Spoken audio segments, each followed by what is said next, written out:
Hey, welcome to the show, everybody. Welcome to the Council on Future Conflict. My name is Scott. I am the proprietor of the Council on Future Conflict channel. And today we're talking about the same thing we were talking about last night. We're talking the Persian Protocol and the American Insurrection. I felt like coming up with some sort of Robert Ludlum kind of, like novel name for the Iranian thing. I thought about the Iranian interdiction or something, but I settled on Persian Protocol because I just liked it better. Joe, you're out on the road. How you doing, brother? I mean, no big whoop. War started since the last time we talked. I mean, if you ever wanted an indicator that I actually am involved in international events, it's the fact that they waited until I was out of touch with the world to launch this attack. They were worried that I might reveal part of their plans. No, I really, it's crazy. You go out of touch for a while, and then you suddenly find out what's going on. I turned on the satellite radio in my car for a minute and was hearing what had happened. I was like, oh, I picked a great time to be out of contact with the world. Right. Well, I even told you, Watcher, why don't you give him a call? I saw I had a missed call this morning when I got back to coverage. Yeah. Well, I'm glad you're back and looking forward to getting, we've kind of already covered the basics, but we'll be kind of re-bluing ourselves on all that. We're going to truncate the odds and ends a little bit today so we can get right to the meat and potatoes of the show. Watcher, how you doing, brother? You did the Lord's work last night, kind of. And you ended up not doing the riot watch, right? Yeah. Turns out most of the fairly exciting stuff happened when we were on, and by the time I had eaten and showered after our thing, it was roughly midnight around here, and so it was 11 o'clock over there. And by that time, I think word that things had changed had started to actually filter down to the protests on the street. Because by the time I tuned back in, they had gone from being confrontational and attacking the cops to everybody standing on the sidewalks. And then they only come out on the street on the crosswalks during the periods when the crosswalks are activated and yell and dance and scream and then run away as soon as the crosswalk turns off, which that's not a riot. That actually is a protest, and I'm okay with it. So I don't care. Yeah. Well, I'll be honest with you. I wonder if anything goes through their head, and they say, wow, this is pretty serious. I don't know that it's that. I think specifically that it's target fixation. I think these people do not have the ability to hold two thoughts in their mind at once. And I'm not saying that as an insult. I mean that as like analysis. I've watched it. And so I think they're going, oh, and the attention slowly being disfocused from the ICE raids to whatever else is happening. I'd love to disagree with this statement, but I don't think I can. I think the American people have a hard time not focusing on more than one thing at a time. But I can focus on more than one thing, like this super chat from Kaiser John over on Rumble for $20. That ain't cheap. Good morning, everyone. Happy Friday. Thank you for your support. Hey, I just want to say thanks to everybody who jumped on the stream last night and watched it with us. You guys were super generous with the gifted subs, specifically on Rumble and a couple on YouTube as well, and some very generous super chats as well. So if you're interested in financially supporting the program, that's the ways to do it. Memberships, gifted memberships, and super chats. So to those of you that already gave, thank you very much. We really appreciate you guys. Joe, before we kind of dive into things, do you got any kind of general thoughts on just kind of temperature or anything you're seeing out on the road? Maybe I'd be curious to see if you're seeing any reflections of any of this stuff, because maybe some of the places you stopped. Well, I'll tell you that I haven't seen it yet today, but I guarantee you that the truck stops are going to be a little more tense. If you haven't been in an American truck stop in the last 5 years, you should take a trip to your nearest one and take a look around. You will see the third world in the truck stop, and you're going to see Iranian and Russian and Indian truck drivers in close proximity to each other. And I imagine that mood has changed. I haven't seen anything on this trip that's been different other than a lot more talking about the protests. I'm really concerned about what this does, one, to the protest environment, because they're going to blame this on Trump and make it one more reason for a protest on Saturday. And two, we are sticking a lot of very large, soft targets out there for the Iranians to impact. Now, we know that Iran can't launch a missile and strike Chicago or strike Washington, D.C., but they can activate a dude sitting in an apartment wearing an S vest who walks into the middle of one of these towns and clacks it off. That's my biggest worry. No one on my travels has been worried about the Iran-Israel thing, and I imagine that's changed. We'll see today. I just want to say thank you to Chell. She has figured out a way to become a member twice. This at 10:24 and this at 10:25. So thank you. I just think that's funny. Yeah, I totally agree with you, Joe. I think that it'll be interesting to see if some of the maybe the nature of some of the protests change. If some of these pro-Palestine protesters come out in favor of Iran and basically become anti-Israel, anti-war protesters. Like, you know, the only war the left doesn't want is the ones that they don't start. And, you know, so I would be really interested to see how that works out. So I don't know. And you're right. These protests are definitely going to provide a soft target for somebody to take advantage of. You know, and there's enough kind of crazies in these movements to absolutely engage in that kind of thing. So absolutely. All right, guys, let's just get stuck in because we got a lot of stuff to cover today. Sex crimes spark 3 nights of anti-immigration riots in Northern Ireland. So we ain't the only people who have specific problems with immigration related rioting. In this case, though, the rioters probably have a pretty good reason to be upset. In the wake of yet another alleged sex crime perpetrated by non-natives, a city in Northern Ireland has been rocked by 3 consecutive nights of anti-immigration riots. In this case, 2 14-year-olds arrested on Sunday stand accused of attempted oral rape of a teenage girl on the previous night. The ensuing wave of arson, vandalism, and anti-police violence, which has left more than 32 officers injured, has spread to Ballymena, from Ballymena to other towns, prompting authorities to deploy reinforcements from the area and to request 80 officers be dispatched from across the Irish Sea. While there's been no official announcement about the alleged perpetrators' origins, that their appearance in court was facilitated by a Romanian translator, and the social media chatters indicates that they're Roma. She was taken to a house and brutally sexually assaulted on Saturday evening. A woman identified as a relative of the latest alleged victim told the social media interviewer.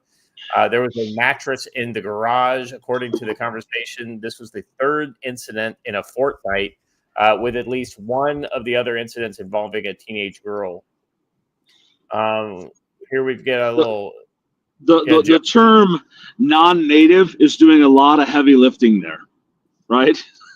Yeah. Well, the interesting thing is that it's not a Muslim, though, right? I mean, they've had a lot of problems. That's not necessarily true.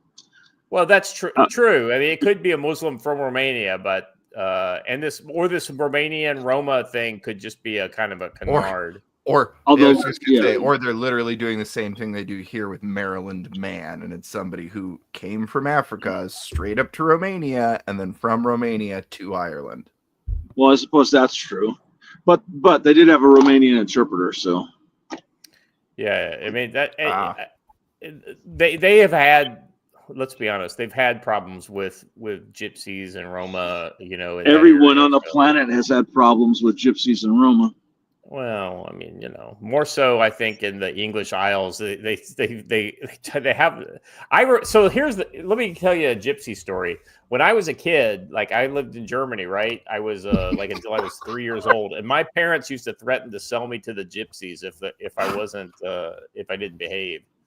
That doesn't surprise me about your parents. I know. My grandparents. I think I have generational trauma. Is there some sort of like a woke term I can use to get some sort of fringe benefit? Yeah. All right. Let's listen to this. We'll walk and talk. Can you get in front? So you're part of the family. I don't know what to say. I'm not going to say sorry because I'm sure you're sick of hearing that. What happened? I'm not going to really say too much. I don't know too much, to be honest. But she was taken into a house and brutally sexually assaulted on Saturday evening. So she was taken into the house, sexually assaulted. There was a mattress in the garage. There was a mattress. Do you know, was it more than one man? 3. 3 men. Right. So, so you're here. Fair play. I can't believe the crowd has come out to support these guys. You know what I mean? It's absolutely immense. There's no flags. There's no shouting. It's totally respect. It's totally respect. It's not about. It's a child that's been hurt, and it's 3 now. It's 3 incidents. 2 weeks ago, it was brushed under the carpet. I wasn't aware of the one before that. Yeah. But the child 2 weeks ago was the same age, and it's absolutely disgusting. Absolutely disgusting. I don't want my kids going anywhere. I know it's really difficult, and I really appreciate speaking out. And I always say to people, anybody come up to, this is the time to speak out. It really is. Okay. Yeah, definitely. And like I say, the media aren't helping us. The government aren't helping us. The only people who can help us is us, and we need to find a system. Hey, that is a really important point that he just kind of brought up there. Joe, you want to talk a little bit about the whole idea of self-help when it comes to community security? Well, yeah. I mean, that's, first of all, we offer a class on that. So let me just plug myself for a minute. But really, no one is coming to help you. And I know it sounds like a cliche, but it's actually the truth. 9 times out of 10 right now, if somebody breaks into your house and you call the police and say, hey, I had a burglary, if no one was harmed and no one was there, they're going to say, okay, that's nice. Come to the police station and tell us what they took. And they'll devote exactly 0 hours to investigating it. You're better off investing that time in protecting your neighborhood from the possibility of it happening. And it's getting that way with assault. It's getting that way with all kinds of property crimes and low-level violence. It used to just be they didn't respond to anything but violent crimes. Now they're not even responding to violent crimes if it's low-level. Oh, well, a guy punched you and took your wallet. Okay, well, we'll still make a report at the desk, but we're not going to come out because we're not actually going to be able to catch the guy. So it becomes incumbent upon the community to decide, okay, we're not accepting of that. The police work for the government, and their role is to protect the government and to prosecute lawbreakers people bring to them. In the American Old West, this is how it worked. Somebody broke into your house and took something. You caught him. You took him over to the sheriff, and then you and the sheriff went together to the magistrate. You didn't sit around and hope that the sheriff went and found the guy later and dealt with it. And that's just kind of the model we need to return to. Anyone's going to save these communities and save our country from the rampant crime, it's us. And we have to step up to the moment and do that ourselves. All right. Let me kind of continue on here with the story, because this is just kind of the first act. Following the latest sexual attack, which started as a peaceful Sunday night vigil, which is kind of what we saw a video of, in protest of the sex crime and support for the victim, rapidly turned violent as angry residents broke away from the main event and set out for an immigrant-heavy part of town of 31,000 residents, where they set homes ablaze, built barricades, and hurled blocks and other objects at police. A pregnant woman had to be evacuated when her house was set ablaze. Authorities have condemned what they call as hate-fueled acts of mob rule. Police have struggled to maintain order as they've been attacked with Molotov cocktails. Let me interject here. This story illustrates what that guy just said, that the media and the government aren't going to help, and in fact, they're going to hinder. Because do you really believe that these people actually set these houses on fire, or do you think they got set on fire in the midst of combat between the two groups? They're going to try to paint the victims here as the bad guys. And I get it. The rioting is not acceptable. But who's to say it actually was that way, or it didn't escalate that way after police control forces interjected or whatever? Famously, in Waco, we said that the Branch Davidians lit the building on fire for many years until it was proven that that's not actually what happened. That the control force, the FBI actually set the building on fire with the gas rounds they were using. Is it possible that that's what happened here, and we're just going to blame it on the other folks? Something to consider. Another thing, just the local authorities describe this as hate-fueled acts of mob rule. I mean, so that shows you that the local authorities absolutely have contempt for the native population of this area. Police have struggled to maintain order as they've been attacked by Molotov cocktails, fireworks, and bricks. Cops in full riot gear have deployed water cannons and dogs against the crowds and used groups of Up Armor Land Rovers in a rolling phalanx formation. This video purports to show a residential arson attack from the perspective of the perpetrators. So this is what we got here. Give me a second. I'm going to full screen this. It's just a little bit tough with the way that they have it set up in the article.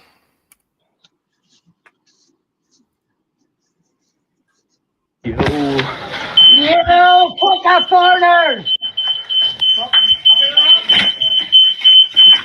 The kettle! Yes! Yes! Fucking Cowboys! Yes! They saved the kettle.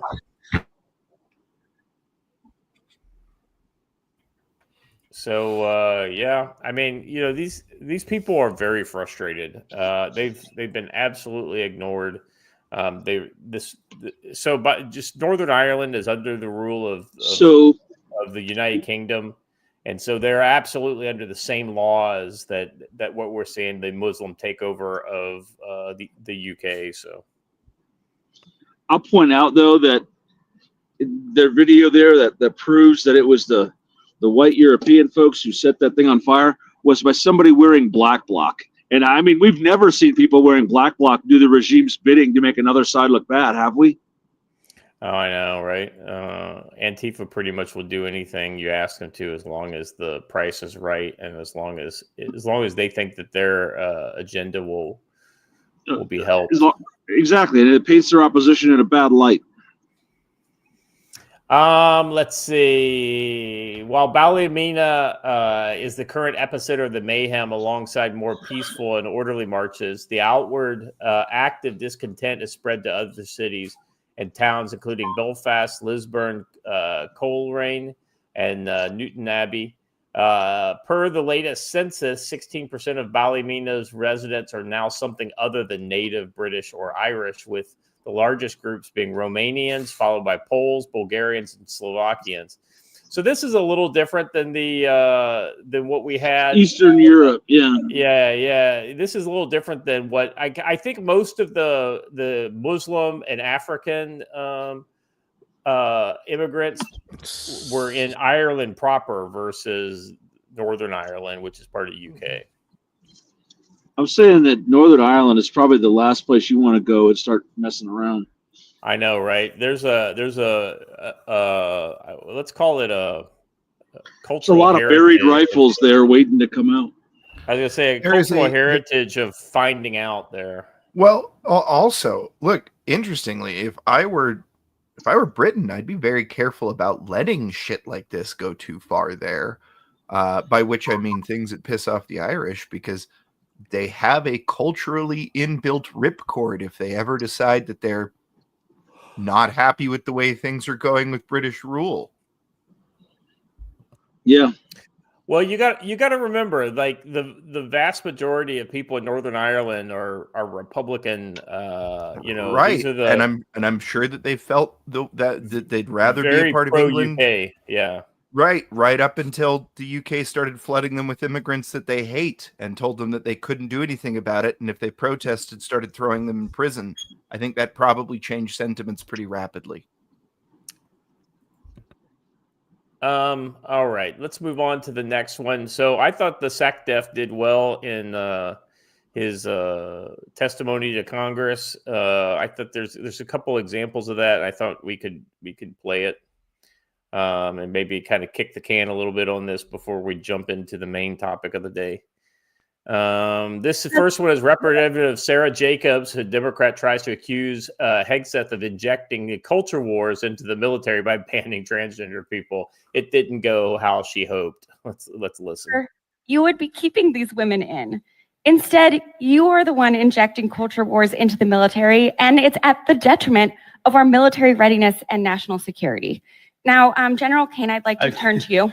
So to be clear, these are men who think they're women. These are women. I'm happy to educate you on but these are men on trans so issues at another what we've time. identified is that there's mental health issues with that belief system. I'd like to turn to General are detrimental to readiness, and that's the determination that we've made and that we stand behind. Gender dysphoria. And so you don't because if it were, you would. These are men dressed as women. I mean, just, call me crazy, guys, but when somebody says the truth like that, and the congressperson says, "I would be happy," that's not true. I would be happy to educate you, and he's literally dunking on her repeatedly, and she tries to switch over to somebody else to talk to. I mean, you can't even deal with these people. It's like you can't even take them serious. She says, "I'm happy to educate you." Yeah, she literally lives for the opportunity to tell people they're wrong. And she's wrong. Yeah. Well, the problem is they don't want to admit how stupid they are.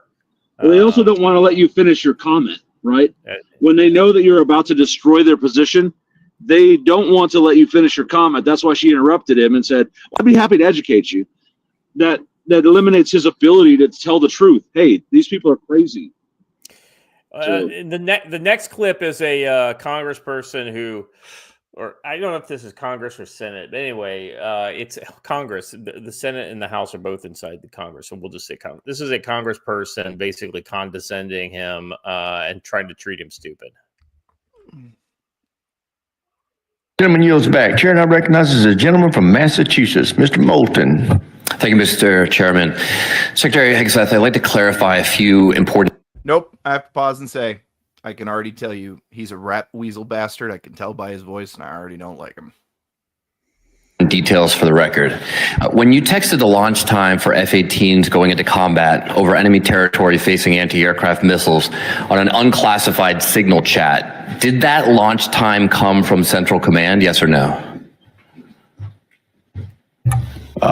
I know what you're referring to, and there were no it's a very simple question. Did it come from? It's a very simple question. Did it come from Central Command? Well, in this committee, no way in which I communicate or what I communicate on a successful strike is something that I would share.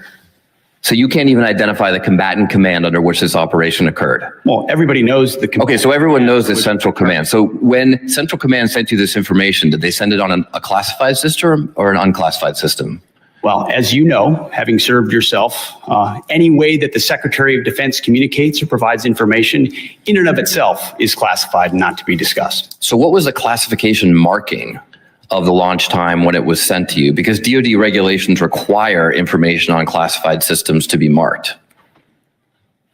What was the classification mark time? Yeah, what was the classification marking? Because again, classifications of any information in an ongoing operation that was successful are not things that would be disclosed in a public forum. You can very well disclose whether or not it was classified. It's not classified to disclose whether or not it was classified. And in fact, DoD regulations state that any classified information has to be labeled with its classification. Was it classified secret or top secret?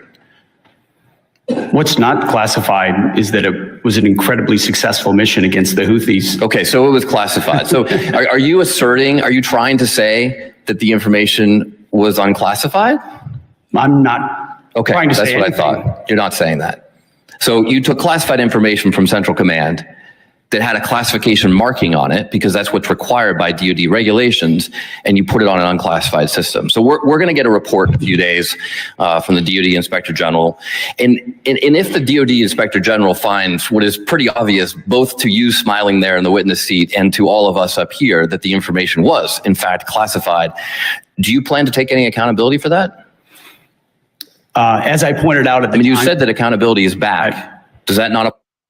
Do we have to keep listening to this obvious garbage claptrap, or Oh, I just think it shows you how stupid these people who deign to parade themselves as experts.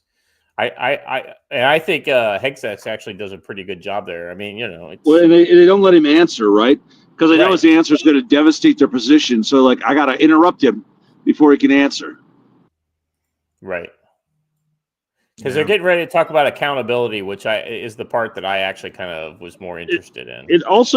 They also do this trick of yes or no. The majority of answers given to an oversight government committee can't just be answered with yes or no. And every interviewer will tell you, never ask people yes or no questions. They're actually easier to lie to than asking for a more detailed answer. They're asking for yes or no because they want the soundbite for the media. They don't care about actually getting at the truth. Yeah. All right. Let's see where this goes. As I said at the time, Congressman, there were no names, targets, locations, units, routes, sources, methods, no classified information. Okay, so if it comes back that it is classified, will you take accountability or not?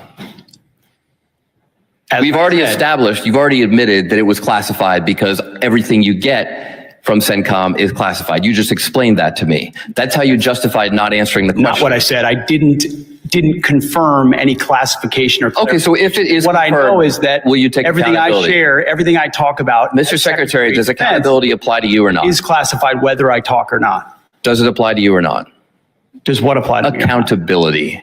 You said accountability is back at the Secretary. And you know what? The Houthis were held accountable for shooting at our ships. I'm just asking if it applies to you. Successfully. I'm not asking about the previous administration let our ships get shot at and nothing was done about it. And thankfully, because of the skill and courage of our troops on the battlefield, asking about we actually put them in a place I reclaim my time. Called for a ceasefire. I reclaim my time.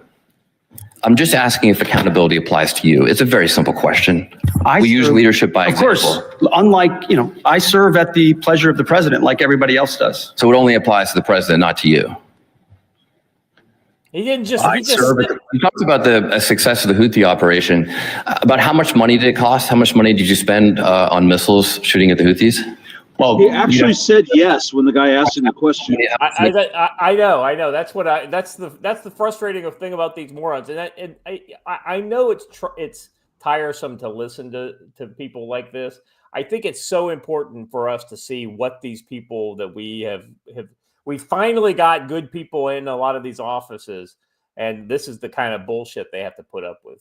Go ahead. Divert our shipping lanes around. I'm told it's several $100 million, maybe close to $1 billion. How many U.S. flagged commercial ships have transited the Red Sea since your so-called successful operation?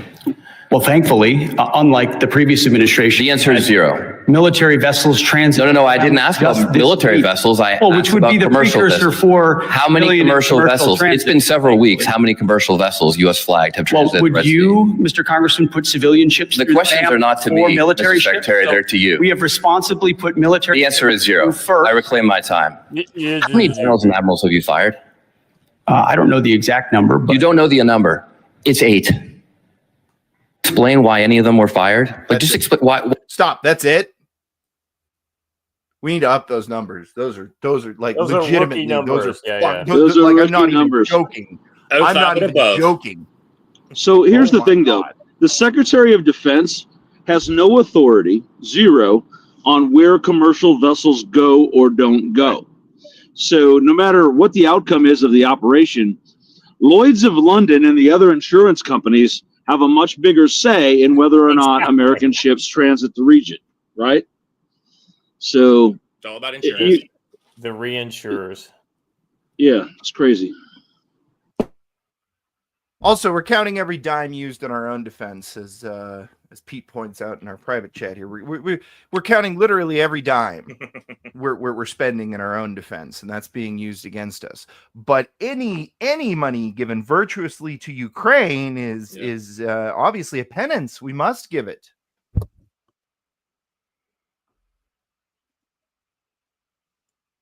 Why was they all serve at the pleasure of the president? And I think I'm just asking you why. General Kane is a great example. I'm just asking you why. That we need. You probably learned at Princeton what why means. Why did you fire him? They serve at the pleasure of the president, and we want better representation in each and every of those. You can't explain why you fired any of them? Gentleman's time's expired. Chair, and I recognize the gentleman. Okay, look, I'm sorry. We have to, like, I know that you think you did a good job. I don't, because I think that what you have to do when they're using these type of deceit tactics, the only thing you can do, stop addressing what they're actually saying, address what they're doing, address the manipulation tactics they're using as they're using them, and address nothing else. I think he kind of did that he did it early on, kind of talking about things that actually made sense to what he was talking about. He did that with the accountability piece, talking about we held the Houthis accountable. Joe's right when he said, well, how many U.S. flagships go through there? And he's talking about, or what would you irresponsibly send, civilian vessels in if we hadn't, secured the area with military vessels. So was he completely smooth? No. I mean, nobody's perfect in those kind of head-to-head situations, but I think he acquitted himself well.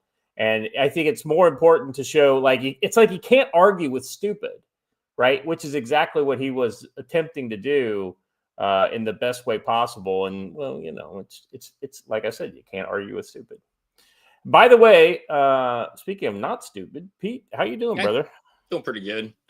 Like last night, I had to drop because my daughter scared me in my office. That was pretty funny. And but yeah, she wasn't feeling well. She wasn't feeling as well this morning. But she's doing a little bit better now. A couple hours after she woke up, and I think I kind of picked up what she has because I've been nursing her the last week or so because she hasn't been feeling well. So, but yeah, doing pretty good. Besides that, just having to scale back some of the plans that we have for this weekend because everyone's kind of sick. Just a little bit of time outside, maybe a little time in the garden. But yeah. Oh yeah, and obviously, watch all the rioting that's going to occur, all the protesting.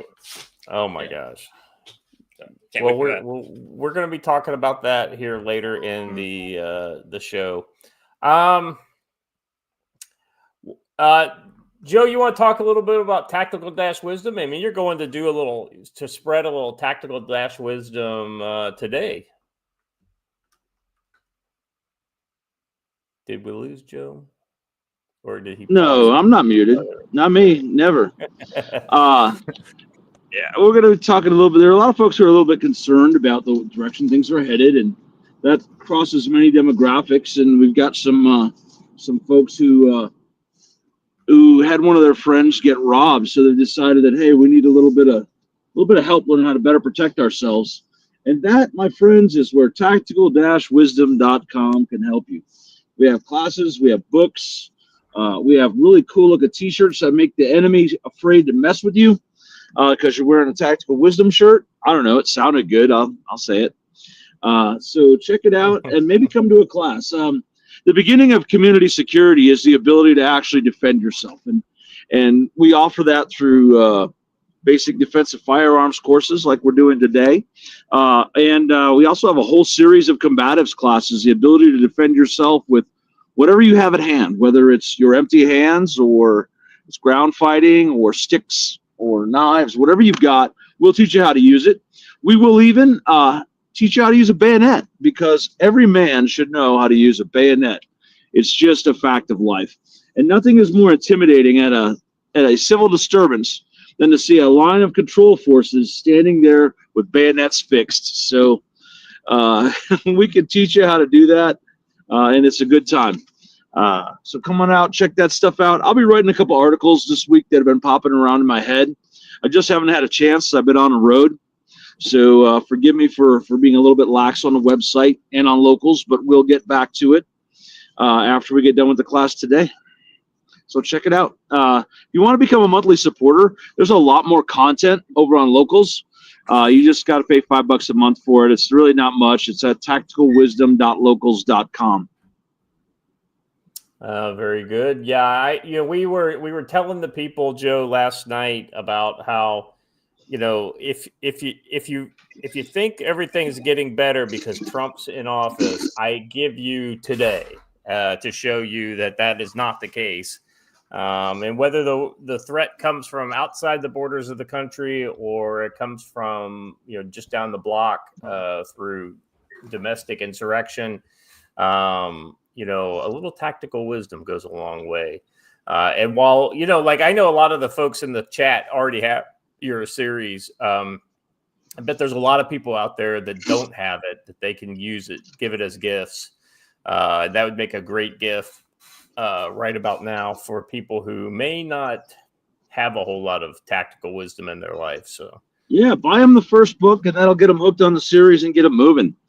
And you might as well get them an autographed copy too. So you get those at my site.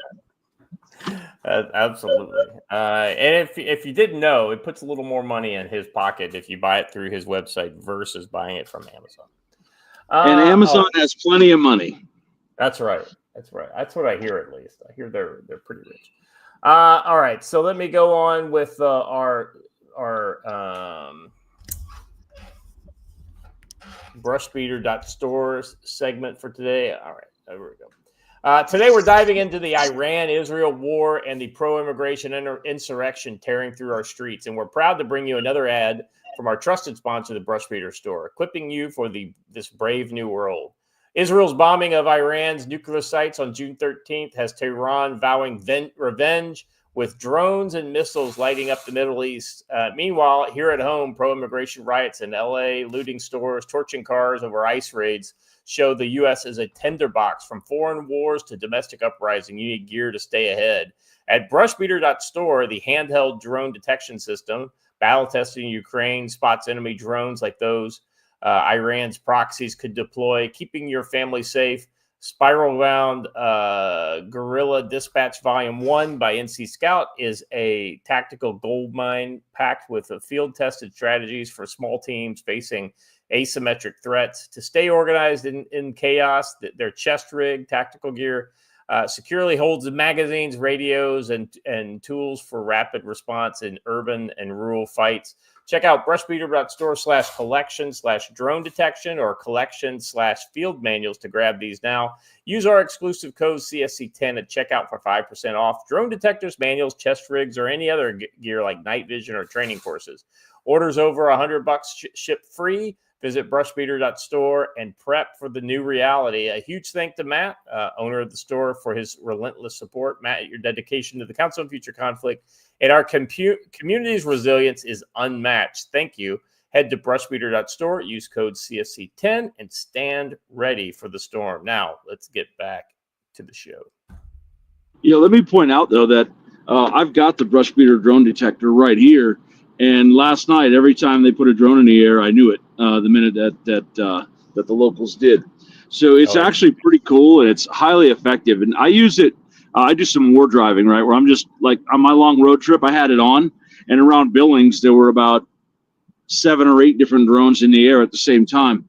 It's very cool, and you'll be surprised at the number of drones you detect. We will put it through some real-world uses on Saturday. Ursula Theodoros for $20. I don't know how I missed this one, but I did, and I apologize. Good morning, CFC. Paul Rayburn from Man on Fire is retired. Jamie Shannon from War Dogs, from Dogs of War. Thank you for attending my TED Talk. Hey, Rayburn is the best character, aside, of course, from Denzel Washington. The character played by Christopher Walken is the best character in that movie. So, do you mind if I pop in a surprise special third on and end before we move into main topic? It won't take but a second. And it's sure. It's so hey, I saw this and I thought it made it the absolute perfect odd and end. And just keep in mind that with what's happening in Iran and other places, that this emboldens other players, because as attentions are divided, it makes it easier to make whatever stupid play you've been planning for a long time. And after we saw what happened with Ukraine attacks, I thought that this map, which overlays important U.S. bases with dots and overlays purchases of land near those bases by Chinese individuals and corporations in red. Yeah, a lot of military bases have got Chinese facilities right next to it. And it has a lot to do with drone activity. So yeah, that red spot and right smack dab almost in the middle of South Carolina to the Middle East is right beside the Air Force Base. Let me tell you the one that concerns me the most, gentlemen. So do you see these two right here? Yeah, everything's in Utah. Yeah. So Dugway is where we test all of our up and coming future missiles, and Hill is where a significant portion of the nuclear strike force is based. Hooray! Not the not also to dispel all the data centers and all the special forces activity that occurs in Utah. So with that in mind, let's move into talking about war and potential World War III. Yes, absolutely. Before we do, Hunch Dirty Roofer for $5 over on Rumble. Until there's a 5-gallon bucket of stars full of stars ripped off, we will be then we'll be a good start. My word, Scott, in no way backs or endorses this message. I don't know what you mean. Janine Rogers, member for 27 months. The events happening now we're talked about 2 to 3 years ago by y'all. Grateful for all that you guys do. Hey, I wish we were wrong. Let me be honest. I really do wish we were wrong. I wish, you know what, Joe? I wish the big problem you and I have was, don't we have egg on our face because, the stock market's up and, the Republicans have taken over and there's peace is breaking out everywhere in the world. And Iran has given up their quest for nuclear weapons just because Trump asked them to. China is, falling apart. I wish that was what we were talking about right now. I honestly do. I don't need to be right on this stuff. Unfortunately, that's not the case. Right. Because I think all of our families are in great danger because of what has happened. And make no mistake, it's Barack Obama and Joe Biden who put you in this position. I'm just throwing that out there. Yeah. All right. Let's get into the Persian protocol. So we're going to talk a little bit about some of the operations that occurred first. So we're kind of breeze through some video and talk about this. A lot of I don't know if you guys saw it. There was one image of a senior leader where the senior leader had died in his apartment. And it was like literally just a missile going into a single room through the wall, exploding inside the room, and then killing him. Evidently, he was in bed when it happened. And so, of course, the room was burned out, and we had the black stuff on but the building didn't catch fire, and it was very strategic and very precise. Like they knew exactly where he was going to be. And that he was there. Almost like they were tracking his phone. Well, was it a kinetic or I'm sorry, was it a bomb? Kinetic, like a switchblade. It looked like a missile or something like that. Yeah. Well, yeah, I just didn't know if it was like one of the newer kinetic ones where like that I don't know. Okay. Well, so the interesting thing, and we'll get to it later, is that they definitely had some drone operations going on inside of Iran. So yeah. The Iranian media reports that Iran has officially declared war on Israel following tonight's strikes. I think that's great. If Iran declares war, then that basically clears the decks for Israel to just kind of clear house, and actually drive this conflict home so they can be safe. It also, though, does commit us.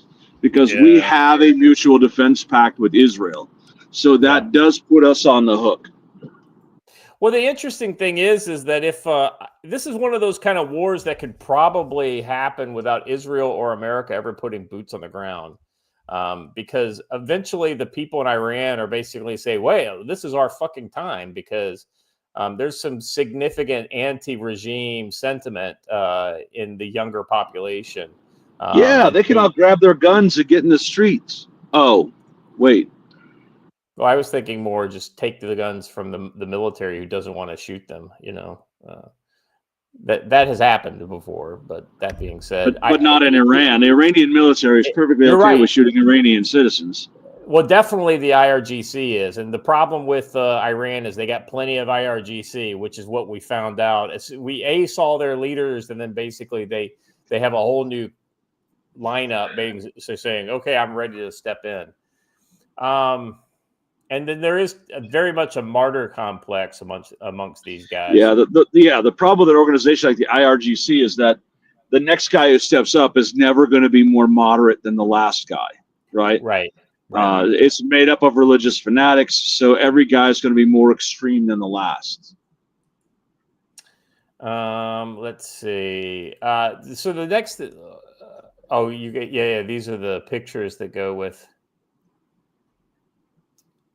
So, kudos to the Israeli Air Force, doing some pretty amazing stuff. We're going to talk about that. That's a good shot. Coming up, but let's go to the story about the Israeli commandos, who basically deployed into Iran and based all their operations out of like the desert in Iran. Israeli commandos attacked Iranian air defenses with drones from inside the country. Mossad operatives went as far as setting up drones and missile bases near major air defense sites and other key targets. Israel's Operation Rising Lion, which aimed to neuter Iran's nuclear and long-range weapons capability, began with an overnight attack on a wide array of targets. These strikes included the use of drones and missiles launched by operatives from deep within Iran. This is the conclusion of a report from Israeli outlet N12, which cites an unnamed Israeli security source. While details understandably remain thin, the implication is that Mossad meticulously prepared for the attack over many months, including placing agents in Iran. From there, they would operate one-way attack drones and loitering anti-army missiles, as well as establish a covert drone base in the heart of Iran to neutralize Iranian air defenses and create other critical effects to kick off the long-awaited campaign. Yeah, Pete, I think you're right. Like something along the lines of like a Switchblade 600 or something like that is probably what they were using. Man in the Loop probably as well. Yeah. As part of their activities, Mossad agents implemented significant moves to introduce special weapons on a large scale, and then deploy them throughout Iran and launch them towards the attack targets in a precise and effective manner. Let's see. This is a tweet from Israel Radar. It says, cleared for publication, Mossad agents on Iranian soil use drones and high-precision missiles to eliminate key Iranian officials. Israel targeted about 25 Iranian nuclear scientists. They pretty much, my understanding is almost every major scientist involved in the nuclear program is now a fucking corpse. Amongst the targets reportedly prosecuted by Israeli operatives within Iran were air defense sites near Tehran. Shortly before the operations began, Israeli drones launched from within Iran struck surface-to-air missile launchers, clearing the way for a larger strike, which also involved Israeli Air Force fighter jets. Let's see. I want to point out something here. Yeah, go ahead. Their CN campaigns, suppression enemy air defenses, it signifies this could be a longer thing. If it was a one-and-done strike, they wouldn't even worry about Iranian air defenses because they've been proven time and time again to not be that good. Now, if you're doing a campaign over time, then I'm going to worry a little bit more about enemy air defense, right? Right. So I think that that's an indicator of additional conflict coming, and this going on for some period of time. The fact that they took the time to actually take down the air defense network. I do just have to say that I did see a few very interesting reports. I haven't seen it confirmed last night. They were from Iranian accounts, though, that said that the air raid sirens in all of the major cities were playing. I don't remember what the name of the Jewish song is, but that celebratory song that they play at weddings. Oh, how look you. Yeah, That was, yeah. It cost me nothing funny. at all to believe that, Well- so I do. Well, one, I doubt that's true, but two, I so want to believe it. I know, right? The story is way too good to try to like, put. After seeing James Woods and Charles Bronson singing it in the raid on Entebbe, I just want to, I want to imagine that. Exactly right. According to Israeli officials, around 2,000 IAF aircrafts were involved in the operation, some dropping some 330 munitions, although IAF routinely uses standoff weaponry for strikes of this kind. Removing Iranian ground-based air defenses would provide a further element of protection, as well as ensuring that munitions launched from IAF aircraft were able to make it through to their targets. Let's see. Is it just me, or does the SA-68 look an awful lot like a certain system I'm pretty familiar with that's aging out now? Yeah, it's the Hawk missile system. Where do you think they got it from? Is it literally just ours? Is this like, okay, I didn't know if those could have survived that long, so I was wondering if this is like a Chinese knockoff or something. I don't know. Wait a second. It may not be. Well, is it the Hawk missile system, or is that what we called it when it was a G.I. Joe toy? No, it does. It is. It's the Hawk, and it looks like the Hawk. That's exactly what it looks like. because this was literally a G.I. Joe toy when I was a kid. Yes, I had it. I don't know this, and I probably should, but I've been out of touch for the last 12 hours or so. Did any of the Iranian Air Force even get off the ground last night? Not that we have seen. No, yeah. There was no reporting even of anti-air fire from the early waves of the air campaign. So it's like not only did they not get off the ground and fight, but they also didn't shoot at the airplanes. So it'd be interesting to see if they have a cap up now. I mean, I would assume so, but I haven't seen any indication that they do. I'll be honest with you, Joe. I don't know that Israel would let them. I also saw what is probably the funniest meme I've seen in quite a long time that just showed an F-14 on a burned out runway, and it said, Iran's one remaining airworthy F-14, and the quote was, "My body is ready." Well, here's what I want to see. I want to see them like completely destroy all those airfields so that they can be captured on a later date and then brought over to America to be, somebody like Isaac, what's his name? The Draken Air guy. Fly those things. Reclaim the old Tom. Hey, if Iran disappears, does that mean we could stop destroying the few remaining? Unfortunately, they're all destroyed. All of the ones in the boneyard were completely destroyed because of that exact same reason. Because people were smuggling parts out of the boneyard to Iran for. Another thing that, it's okay to say Chinese people were doing it. Well, I mean, who else would do it? Matt Grizzly said, "I could still see the Hawk toy in my mind's eye from 40 years ago." I know, right? And the crazy thing is, it was 40 years ago. It was the early, very like 82, I think it was. When Steve, we have a few of them left, but they are not. So here's what those are, and unfortunately I know way too much about this process. Those are entirely hollowed out. Every single piece of working machinery has been pulled out of them, and then the insides are filled with concrete. They're essentially just statues now. They're not actual F-14. Watch you shut your mouth. I don't even want to think of that desecration. We don't want to hear you spewing such blasphemy. I know, right? Did you show this the video here of this ballistic missile that they targeted? I did not. Sorry, I was showing this the best F-35s. He was nerding out. Anyway, go ahead. The best F-35. So, and Scott and I were talking about this morning. I think Israel has the most operational, functional F-35s that exist in the world, and Well, they paid a fully on that. premium, so they got the ones that actually work. Well, yeah, Yeah, right. well, They got the ones specifically without to the not Lockheed have- Martin's yeah. like computer system. You know. Yep.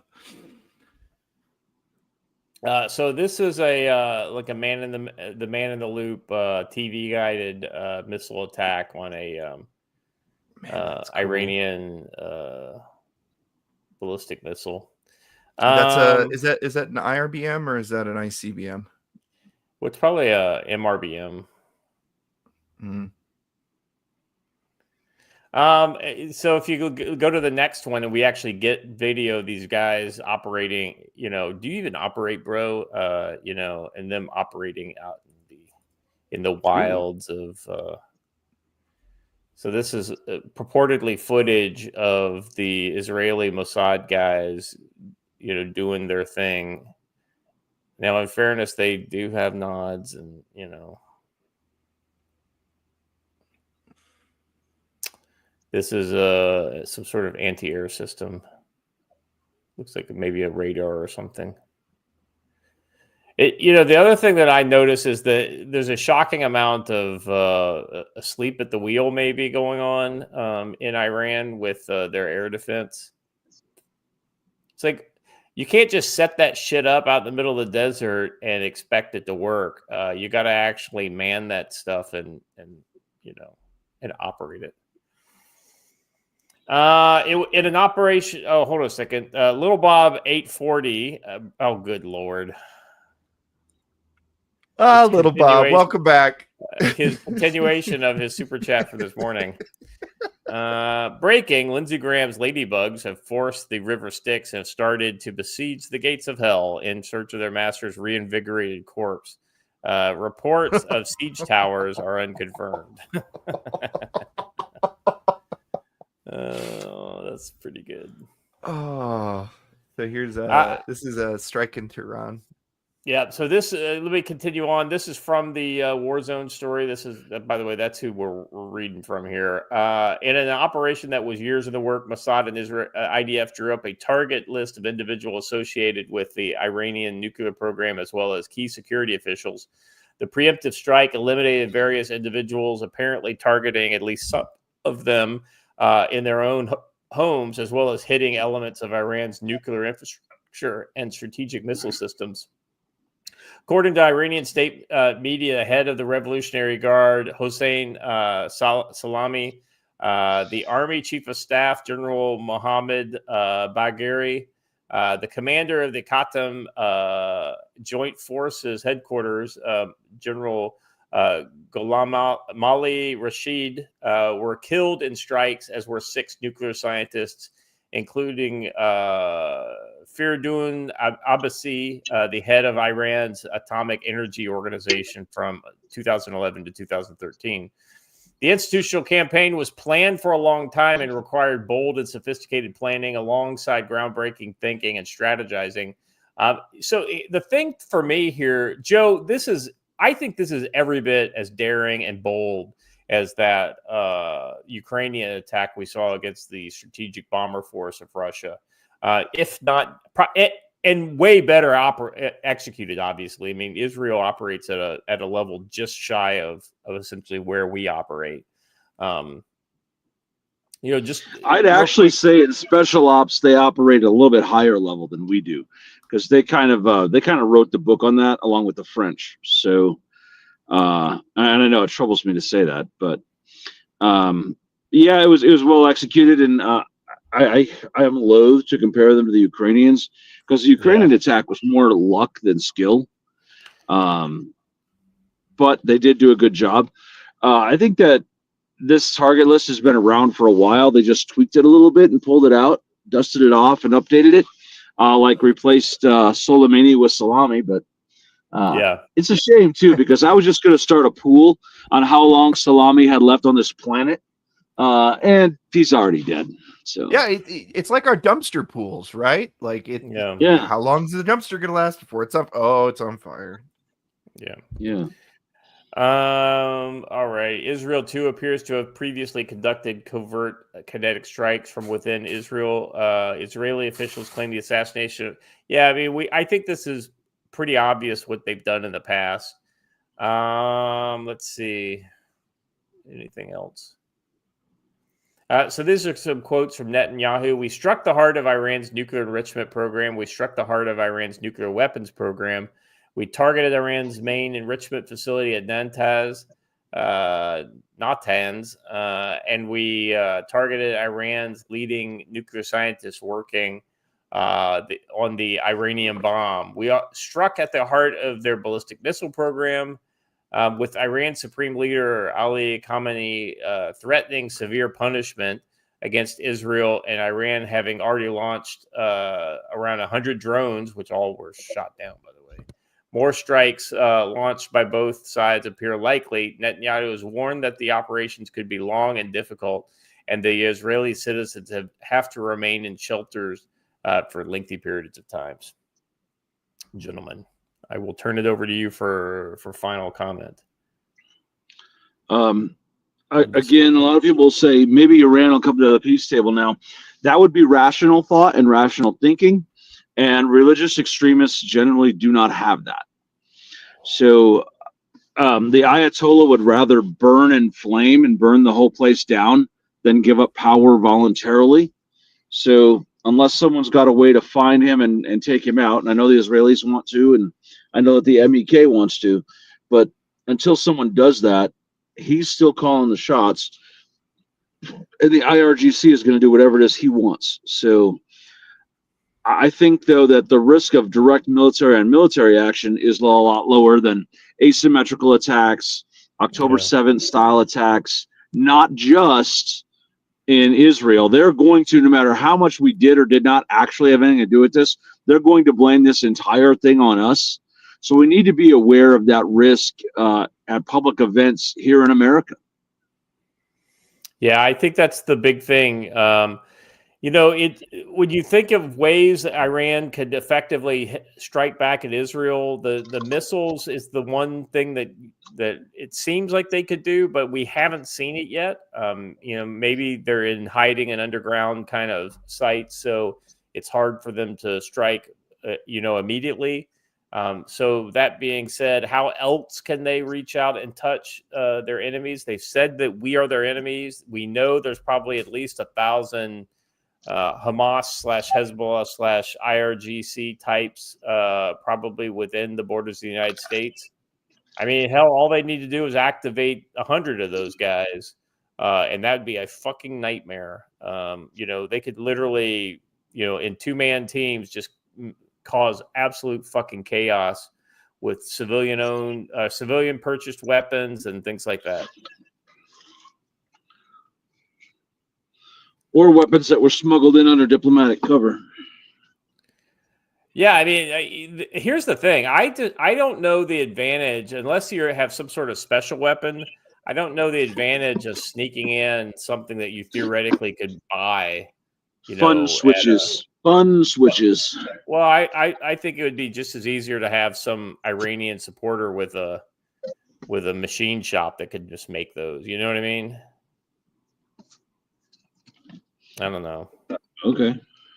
I mean, I'm just trying to think of ways that they could sidestep security. Come in. Hey, I'm here on a tourist visa. That's just across the southern border. Yeah.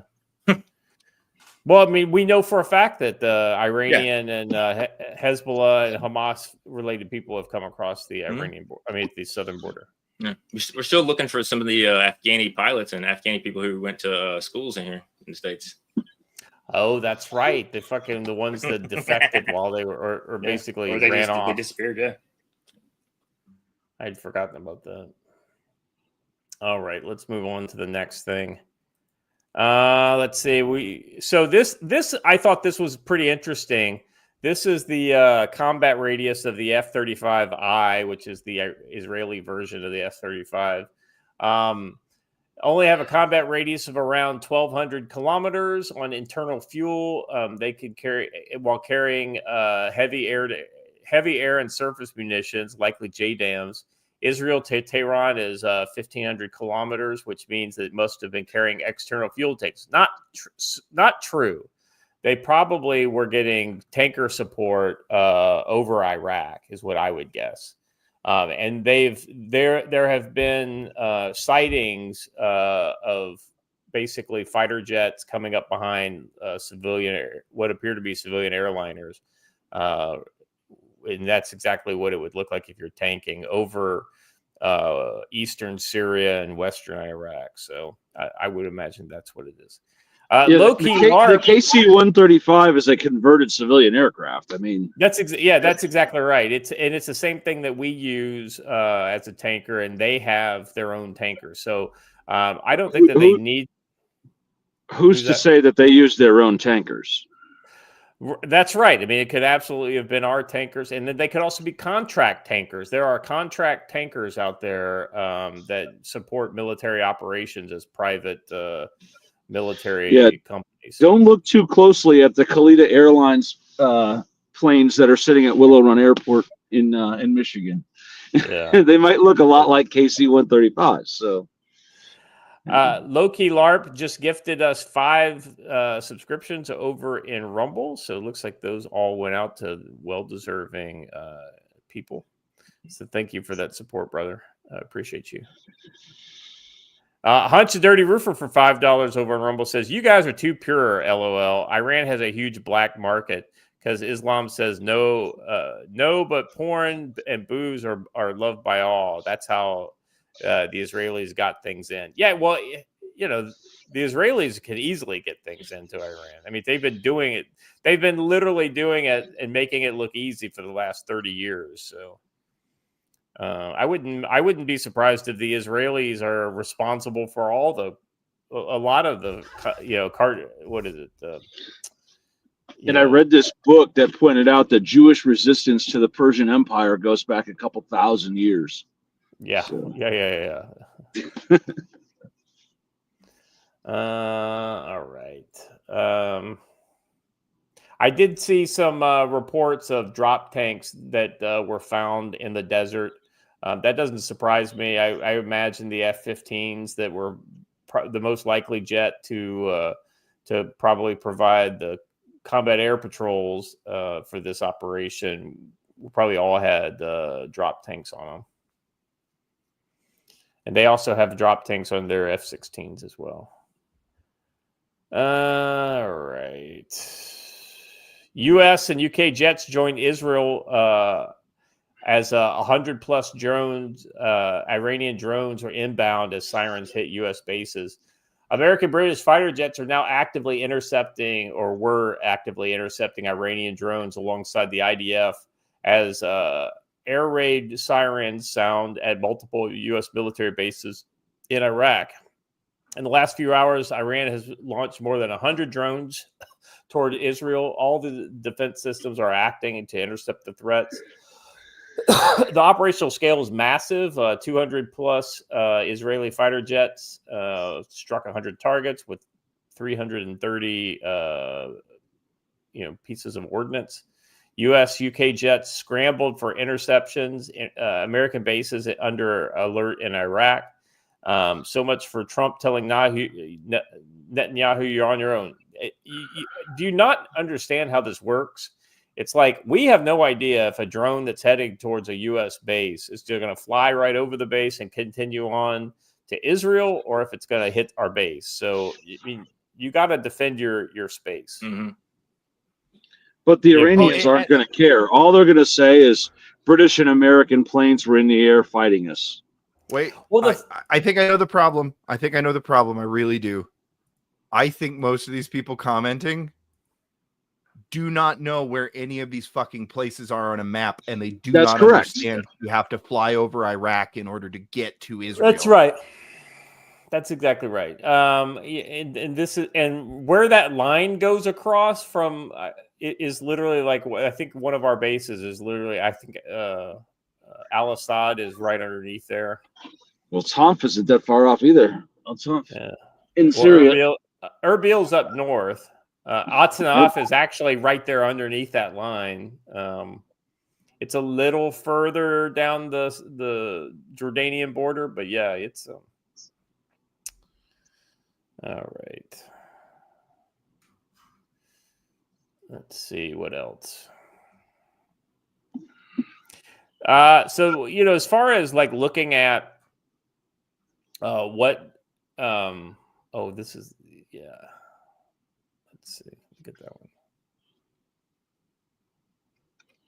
one. Let's see. So this is kind of I sectioned this off as the rationale, right? Even the Europeans have been fairly positive towards allowing for the need for this. Germany's Merz, Iran must not get the bomb. Chancellor Friedrich Merz reaffirmed Israel's right to defend its existence and said Iran must never be allowed to develop a nuclear weapon.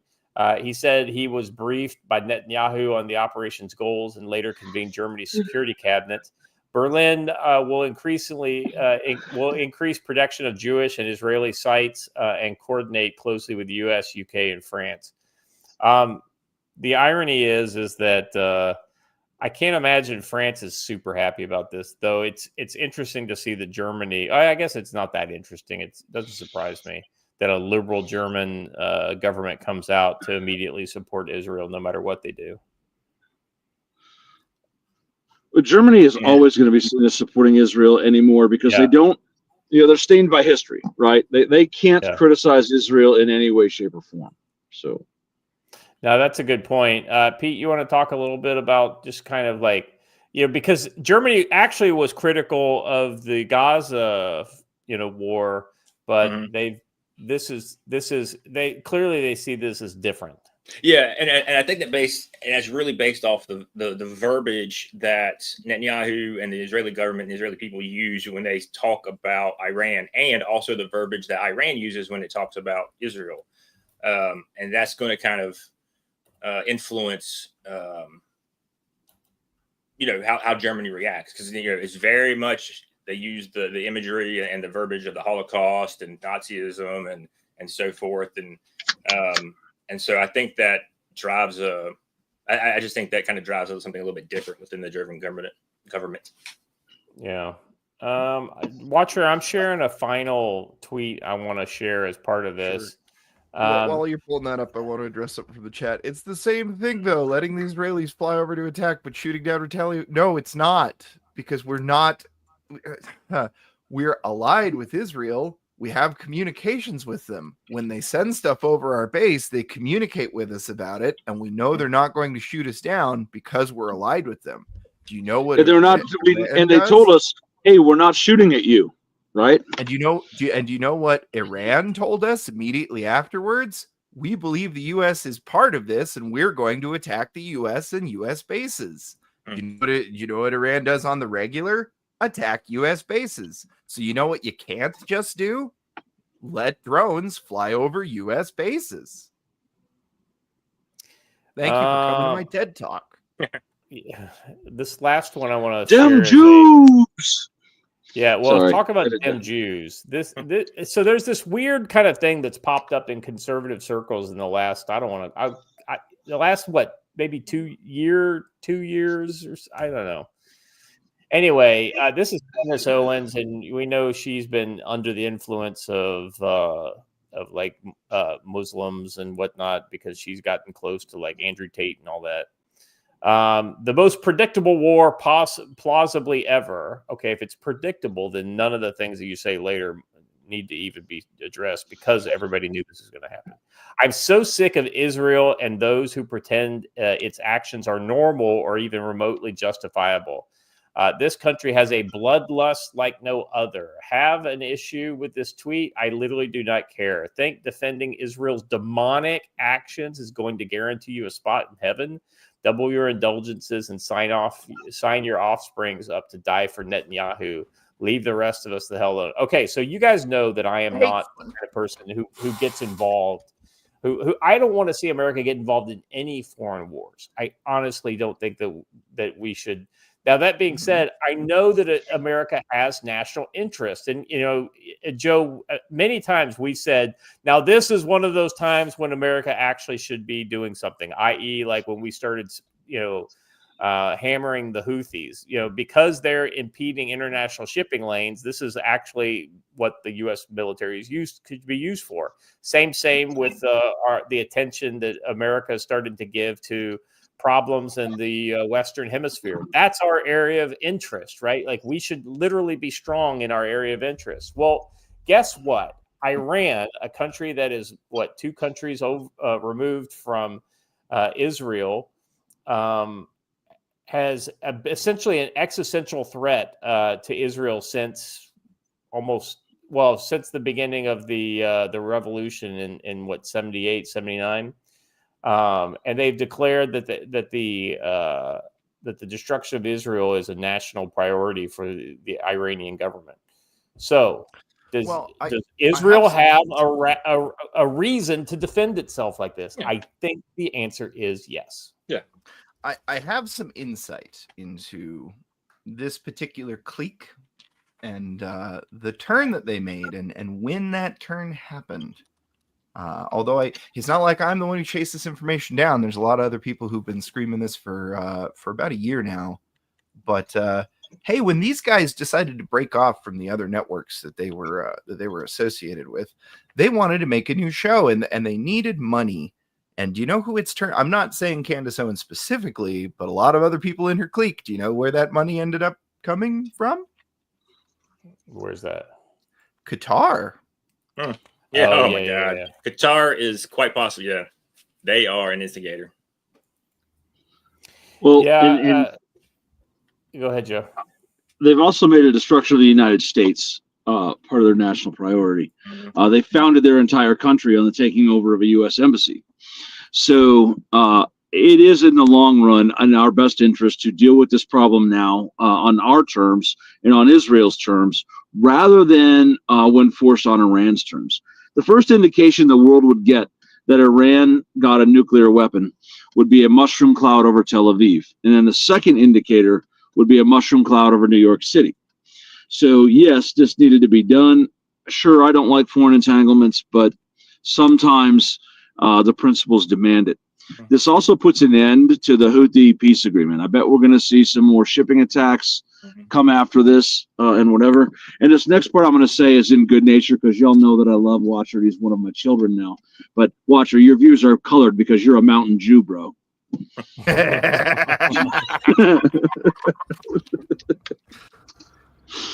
All right. And then just want to point out what I said in the chat is that Iran has a presence in South America via Hezbollah. So that's in our area of operations or area of interest. I should reveal something real quick. It is of interest to note that I was actually publicly friends with Candace Owens before this. I had a lot of DMs with her before she had her weird psychotic split. Yeah. I wouldn't say a lot. We had chatted occasionally about different stories we were working on. And I will say that something happened and something happened hard. And it was shortly after her wedding and when she split off and went independent. Now it's because she married a literal white supremacist from Europe. So well, it definitely could be that. But the other side of this is I want to say what I mentioned on funding does not that does not apply to Candace. I don't have any proof that Candace took money from Qatar. I do have a lot of proof that basically everybody else running around in her circles has, though. Yeah. Well, so several politicians in America. So. Yep. Anyway, so I just saw that, and it just there are people in America who are literally cheering for the destruction or the defeat of Israel. It's sad to see, but it's happening. And ultimately, my issue with Candace Owens and her positions and people like that is that you get shaded and included in that group when you have a nuanced type of take on, hey, I don't want to get involved in foreign entanglements. Israel has a right to defend itself, but I just don't want to get involved because of X, Y, and Z, right? But then you say that, and then you're like, oh, yeah, you're just like Candace Owens, and you just want to see the destruction of Israel. Well, the other side of it, I mostly get it from the other side. It's funny because I'm generally not always. I definitely do get some of what you're saying from the Jewish side, but I a lot more get people who are like, well, that's understandable. It's not your country. We wish you, like, I wish I could convince you otherwise, but it's understandable. Yeah. From the opposite side, though, there's never any nuance to be had ever. If you at all believe that there's any claim to be had that Israel can defend itself, then you're just a Jew slave. Yeah. Well, and I also would say that some of the right-wing boomers, right, you cannot have a nuanced take on Israel because they just don't get it.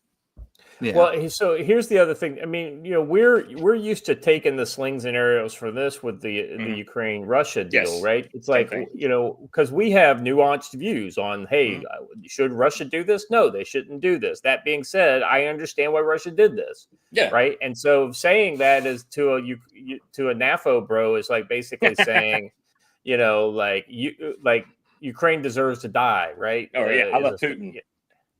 Yeah, right. So, you know, and there's a lot of Republicans who have had that kind of point of view, and they're all been said that they're Putin shills and all this kind of stuff. Mm-hmm. From the very beginning. Right. Yep.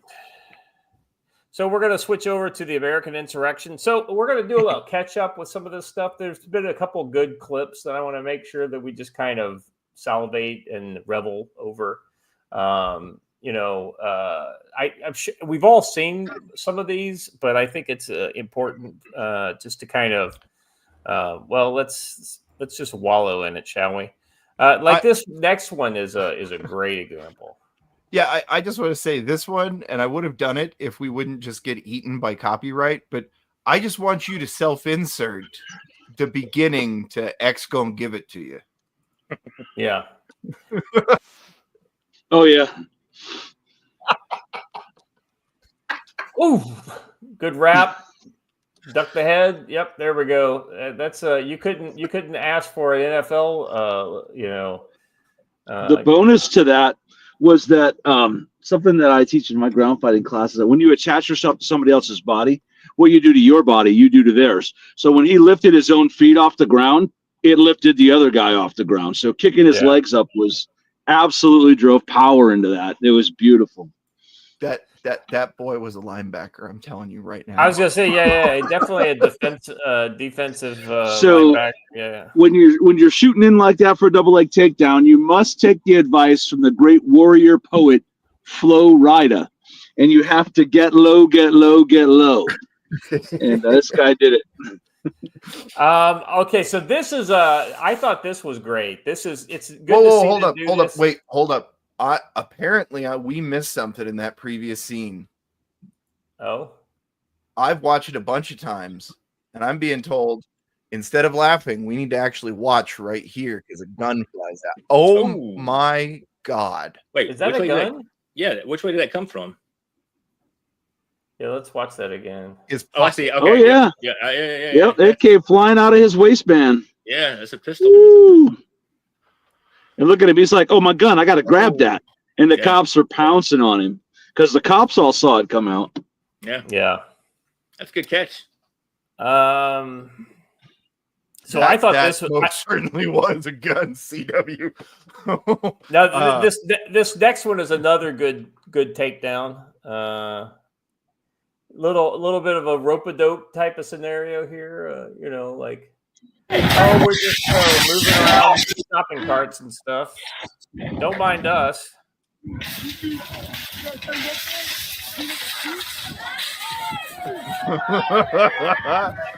The tie. Hold on. I gotta highlight for a second here. You could tell from this man's face that he has utterly fucking had it.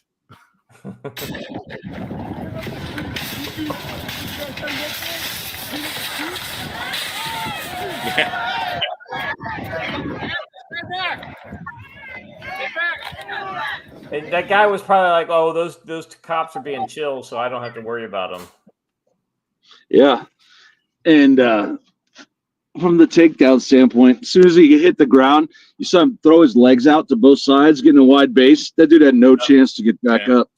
Oh, no way. Yeah. Diatica, I am pretty sure, I could be wrong, but I'm pretty sure that is a sheriff. Well, it could be Fed. Yeah. I think they're feds. Yeah, that's the same facility that we saw those guys. They tried to drive the trucks out, but they had everything blocked off, and basically the crowd wouldn't let them leave unless they proved that there were no immigrants or whatever inside the vehicle. All right, what do we got next? This is this is kind of a continuation of what we talked about last night. FBI now says the arrest of the man handing out the bionic shield masks to LA rioters is just the beginning, pointing to a larger network of individuals organizing, funding, supporting the riots. This is U.S. Attorney Bill Essayil.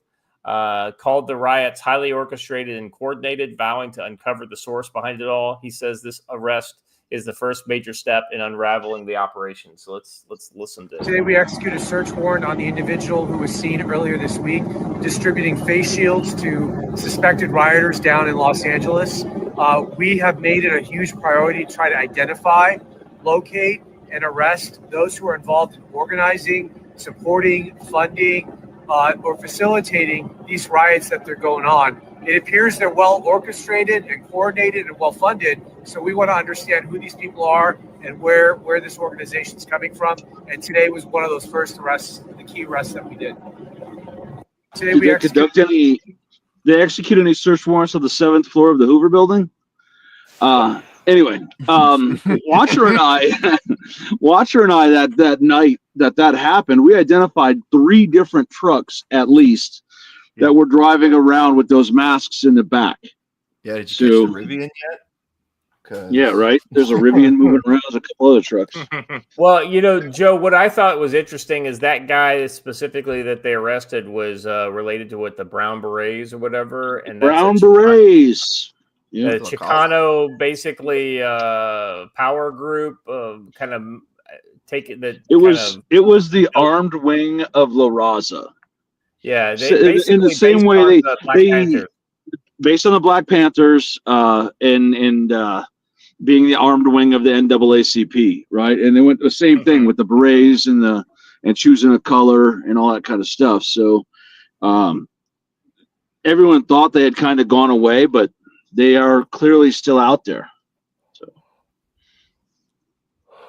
well, the good news is that we're seeing we're seeing these kind of organized riots being under attack from multiple angles. The next tweet here is New York City Mayor Eric Adams says some violent mass militants arrested at the New York City copycat attempted insurrection earlier this week are members of Antifa. So let's hear what he has to say. And when we make an arrest, it's because individuals have crossed the line. And we are aware that there are members from Antifa who have made their way into the city. And we saw this before. This is not the first time we have saw outside agitators that continue to disrupt the right to protest, and just not going to be tolerated here in this city. And when we make an arrest, it's because... Yeah. So, I mean... They made their way into the city from inside the city. Well, you know what? I get the feeling that when that Trump bought his loyalty with with the actions that he did to kind of get him out from underneath federal prosecution, and Adams has been singing a different tune when it comes to illegal immigrants and the crimes committed by them ever since. So this has been pretty interesting to see his transformation. Well, I think that a lot of those mayors. Oh, sorry. Go ahead, Joe, first, and then Pete. A lot of those mayors changed their tune once Florida and Texas began shipping the immigrants to them, and then that had to be their problem. It wasn't a problem just in the border states. So, yeah, Pete, what were you gonna say? Adams was a former cop, right? Yeah. Right. Okay. You'd think that he would be a natural ally for these efforts, but that wouldn't normally be the case for many leftists. Here we got another piece of shit. Sorry. Yeah. Former Spokane City Council president Ben Stuckert was just arrested in jail for impeding an ICE enforcement. I mean, it couldn't happen to a nicer guy. I could be wrong here, but I think former isn't like, oh, he held it and now he's out of a job. Aren't you like not allowed to be in city council if you get arrested on a felony? Not well, I think he was not. I think he was not in office when he was arrested. Shame.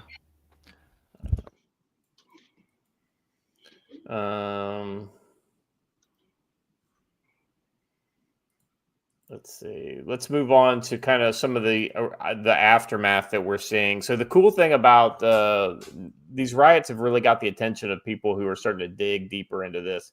Appeals. Okay, so remember the court blocked, basically a federal judge basically said Trump illegally federalized the National Guard and it was going to have to unfederalize them. Appeals court blocks order that would return control of National Guard to Newsom.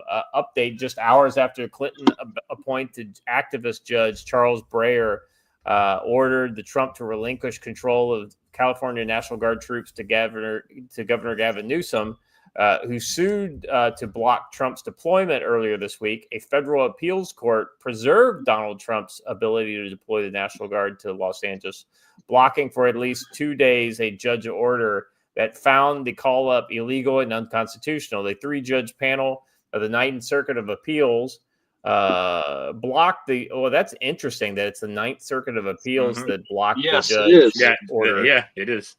Just hours after he issued it, amidst an urgent push from the Trump administration to vindicate Trump's power of the commander-in-chief. Well, here's the truth. Is the National Guard part of the United States military establishment? Yes. Then, therefore, Donald Trump is the commander-in-chief. Yes. Right. Done deal. Yep. Personal experience. The 3-judge panel included 2 Trump appointees, Mark Bennett and Eric Miller, as well as a Biden appointee, Jennifer Sung. They said a Tuesday hearing on the matter, ensuring Trump's deployment will remain in place. Excuse me. Bless you. At least the next 2 weeks. Breaking: Trump is still the commander-in-chief. Real quick, I do have a bit of breaking, and it's funny, but it actually it's important. So it's I know that we just got over the last story, but this is new in the Iran front. Okay. The leftists have a new flag. I'm not even kidding. They are flat out just going with the Iranian flag now. That's going to be interesting. I mean, that's a hard square to circle right there. It falls apart at women's rights, trans rights, gay rights. At all the things. You're absolutely right, Joe. I mean, it's completely inconsistent with all their other things. Other than the fact that there is real hate. Yeah, there is real hate is what does it, right? Yep, they hate Israel. That's right. Let's see. So I thought this was very interesting, this next story here. So this is a little video. I thought we could watch the whole thing because it just shows you how off their fucking block some of these local politicians are in California. Can we use technology like AI technology to create a situation where your department can identify, hey, there's agents, non-city of LA, in a neighboring town. Everyone go on alert in a way where you can support our business community and our immigrant community to know that it's time. That's something related to the lack of due process, the lack of warrants is about to hit our town. I'm asking a creativity question here. What can your department I'm with him. I don't know what she's saying. I know exactly what she's saying. That outside of our LA borders, coming in from Inglewood, coming in from Antelope Valley, I don't know, you can warn us so that we can warn our folks in the spirit of your loyalty to the city of Los Angeles. So you're asking me to warn you about an enforcement action being taken by another agency before it happens? Yeah. Yeah, we can't do that. Why not? That would be an obstruction of justice. You may want to talk to the city attorney about that. What, you want me to commit misprision of a felony just because you don't like it? Oh, okay. Oh, I love it. I thought that was just like, yeah, you might want to talk to the city attorney about that one. All right. Before we get into this next one, I'd like to preface this with, Chad, are you aware of a leftist tactic called bird dogging? If you're not, let me explain it real quick. It's where they train activists to run and scream questions at Republicans who are on cameras in order to get the optic of, oh, look, they're arresting someone for just trying to ask questions. With that in mind.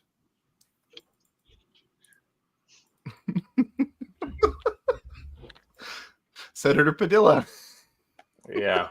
Yeah, this guy absolutely falls into the mold. Let's go ahead and listen to this bullshit.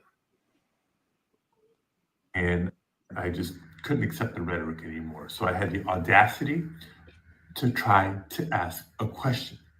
I introduced myself. I'm Senator Alex Balia, and I have a question. And it took all of maybe a second for multiple agents to forcibly remove me from the room, to pin me on the ground and handcuff me.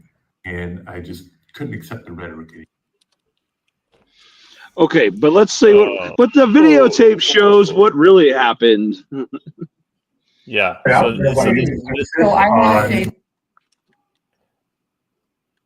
Go back to the very beginning so we can just see how he immediately starts overlapping. This is at the very beginning of the press conference, by the way.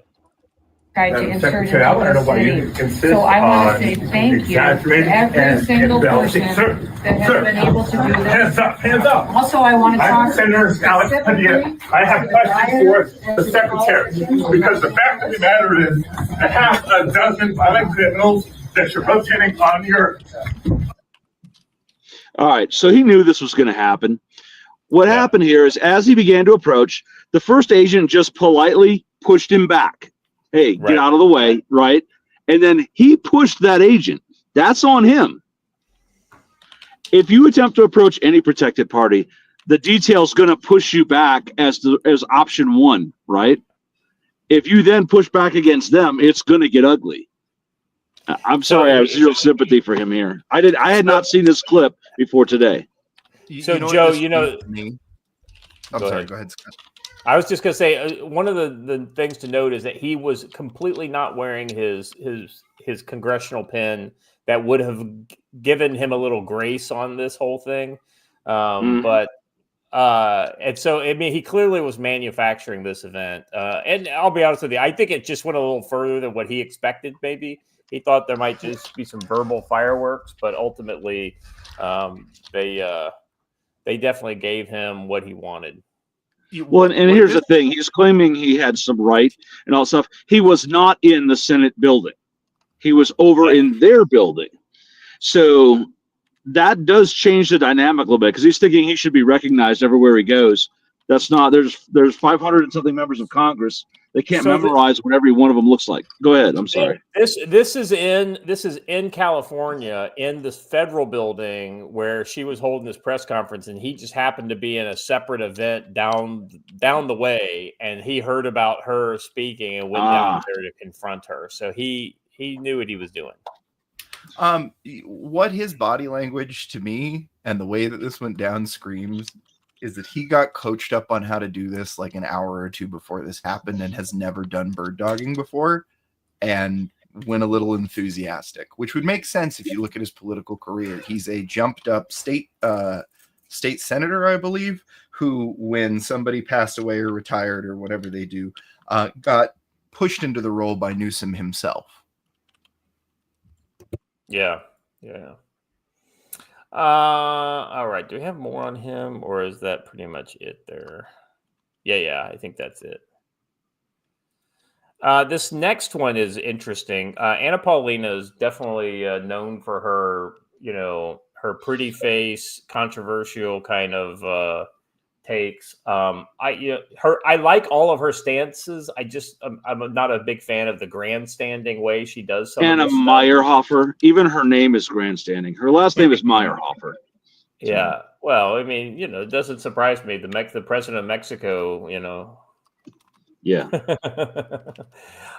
Let's listen to this clip. This is pretty good. Department of Homeland Security, sir, just to you, so that you're tracking, actually had an internal memo that was released that stated that the government of China considered you a prime target for influence operations. I'm letting you know that now because I do believe that you should be made aware of, if you are not already, that you are working with and going to be speaking at an organization and rally that not is just funded by Christy Walton, the heiress of Walmart, but also has ties to the Chinese Progressive Association, largely funding it, that actually brags on their website that they are pro-Maoist.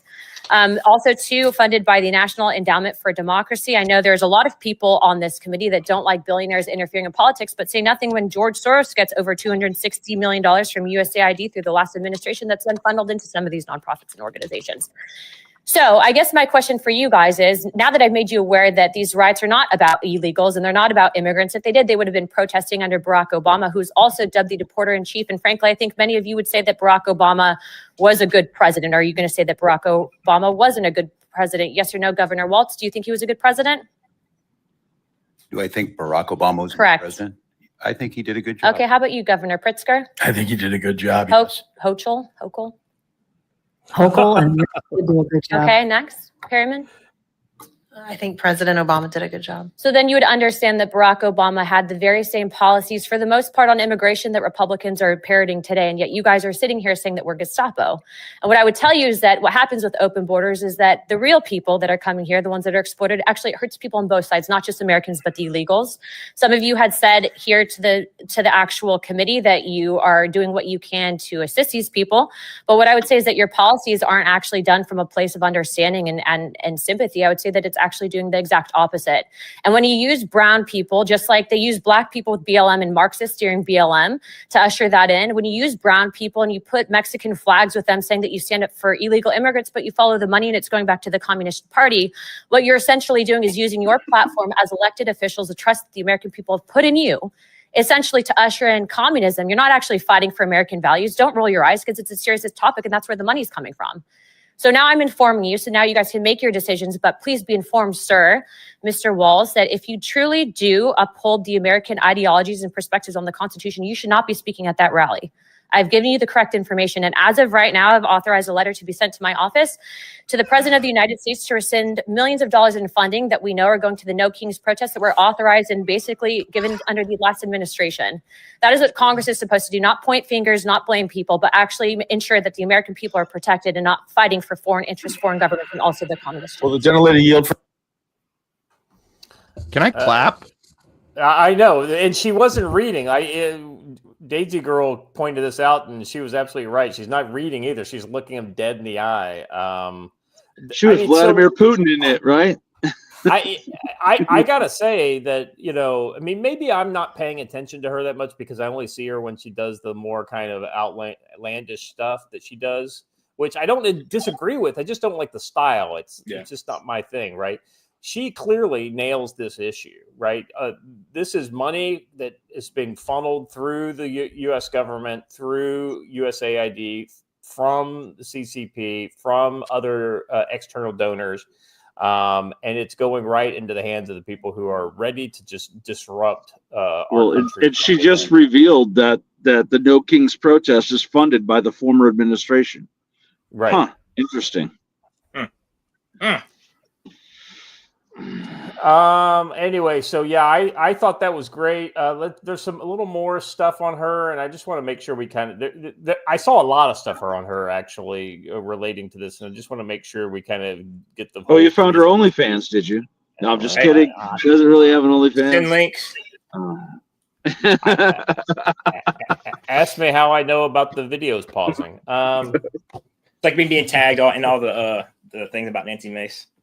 Here's the thing. So Cuomo actually kind of is jumping in on this same thing too, which I found to be so. General Flynn, I like General Flynn. He says, "I never thought I could ever agree with Chris Cuomo, but very revealing report is why Donald Trump cannot ever believe the CCP would ever be anything but an adversary in the unrestricted warfare for the heart and soul of America." And he's basically kind of coming at this from the same angle. So let's listen to this.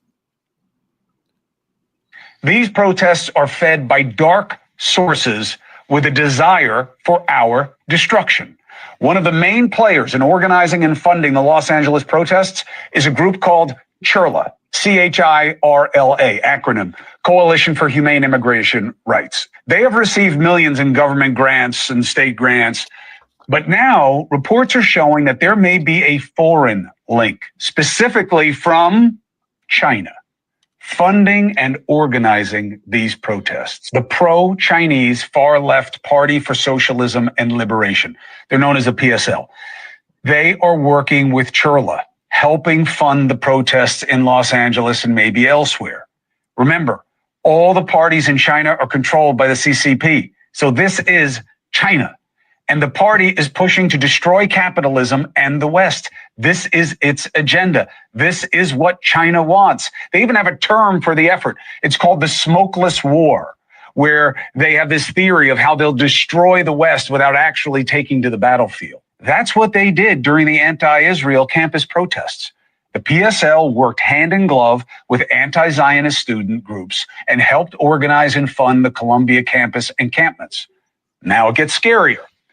Where does the PSL get its money?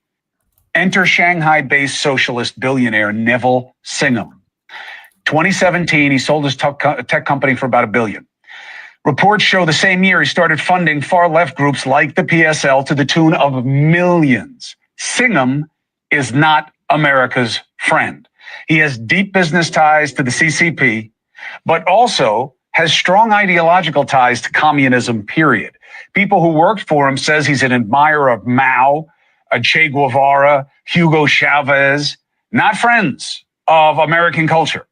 According to the New York Times, Singham has funded and developed a deep global empire of pro-China nonprofits in the media and grassroots political space, steering millions into these groups over the years, including the PSL. And guess who was associated with the PSL and other Singham-funded groups? Elias Rodriguez. Ring a bell?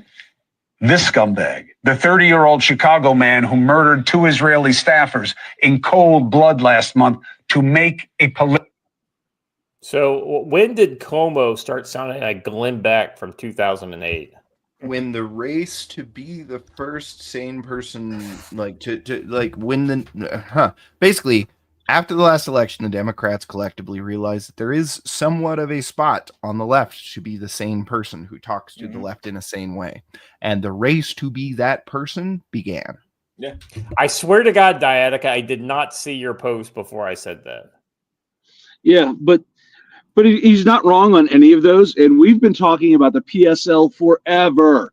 Yeah. And the PSL has always been there. And I've also been pointing out for about the last year and a half since the Free Palestine protests began, every single time when you start digging into these protests, you will find a Chinese student or Chinese business near a campus that is at the heart of it. It was either a meeting place or they were an organizer. And that is straight Chinese influence. Yeah, I there's so much kind of like to peel back the onion on this. That's my new analogy of the week, by the way. I've been saying that. That's why you should all buy Blaine Pardoe books, because he lays that all out. I know. Yeah, he does. He does. And right down to when he said University of Michigan, where we're arresting Chinese spies about once every 2 days. So yeah, over those biological samples, they decide nobody's going to catch me bringing this in. Yeah. And they're like, no, I illegally smuggled in a dangerous biological agent because I really want to study it. Then why couldn't you study it in China? Was it in the prison? So here's another Anna Paulina Meyerhofer. Yeah, Meyerhofer. Is that her married name or something? No, Luna is like a great grandmother's name, and she decided it would get her votes, so she went with it. It did, I guess. fair. I mean, if it was all to get her to expose the dark money behind these protests, then I'm all for it. So this is a tweet from her. I formally submitted the letter to POTUS requesting an immediate freeze on all federal fundings, authorized to the AFL-CIO, an organization that's received over $72 million, is directly tied to upcoming No Kings protests on Saturday. The American people are sick of watching taxpayers' funds a Marxist race war. Thank you to Mike Benz and Data Republican for your research. So clearly, she's been seeing the work that Mike Benz and Data Republican have been doing, the freaking Lord's work. If you're not following both of them on X, I highly recommend them. And so it's just good. This is a good use of your public celebrity as a politician. I approve of this message. All right, let's see. Oh yeah. So this is Data Republican, right? So this is something. So this kind of goes into that No King thing. This is her kind of expanding on the Data Republican stuff. And what's interesting is spot the Congresswoman below in one of the responses. According to the fundraising thread by Data Republican, the No Kings protest is also being funded by the Chinese Progressive Association. They are a self-proclaimed pro-Maoist organization. Nationwide protests using the Hispanics and immigration as a ruse tied to communist China. This is not by accident. So not only is she talking about the kind of the dark money coming into the AFL-CIO, but she's also talking about how the Chinese money is getting into the mix as well. It's amazing the things that these researchers are doing with these new analytics tools. A lot of this came out of some of the things that Doge started doing. So the ghost of Elon Musk continues to do the Lord's work. Yeah, and then we've got the Chinese Progressive Association. I mean, I can't imagine why these people would want to be in America if they are dedicated Marxists like this. I just don't understand it. Don't fucking understand it. Because they want to take us over. Because they want to take us over. Yeah. No, that's I know why it is. I just don't understand why they would want to live in America. They get to use the tools that we have established against us. They're secure in their operations. Yeah. All right, let's go on. Oh yeah. This is the last one, kind of on this thread of knowledge. So the CIA and USAID playbook for the LA riots, classified documents have been uncovered that reveals how the CIA plans out and sets off riots. Now, I don't think the CIA is doing these riots. I think the playbook the CIA wrote back in what was it, the 60s or those 80s, right? Where they basically came up with how to do a color revolution. Yeah, it was the 80s. Yeah. These organized their people are being paid to do this. If you can follow how they behave, the signals that they give each other. Noam claimed the Trump administration now has evidence of the Los Angeles riots are organized plot against the United States government, but did not reveal how they found out. These declassified documents were recently brought to light that protesters in Los Angeles were being paid thousands of dollars to riot against the Trump administration. Yeah. Here it says here the 92-page playbook written in 1983 officially maps out how they would play criminals and other agitators. I think we talked about this last week a little bit, but this kind of comes back to this. It's obviously clear that this is the kind of playbook that they're using. There's so many obvious connections from back then to now, which is exposed exactly how they do it. They continue doing it today. It's the same dog doing the same tricks, and the majority of it is from taxpayer dollars in the form of humanitarian aid. And I'll guarantee you that it's being ran out of this little brownstone house about 12 blocks from the White House. That's owned by a Kenyan man. Correct. Yeah. We talked about that before too. What, Barack Obama? Good guess. Good guess. Good guess. Mr. Obvious right here. All right, so that's Alex Padilla. We don't need to talk about that. We already talked about that. Democracy. Oh yeah. So this is great. This is Ron DeSantis. This is the next one is the Ron DeSantis tweet. Who? Listen to you. No, I'm just saying, like he just kind of like dropped off. Like people were like so. No, he focused on other did. things. He did hard on the national scene. Yeah, I think that's going to be his way to try to make a comeback in at some point after the midterms. I have the wrong thing. Hold on. It's one. I think it's one more underneath this one. Okay.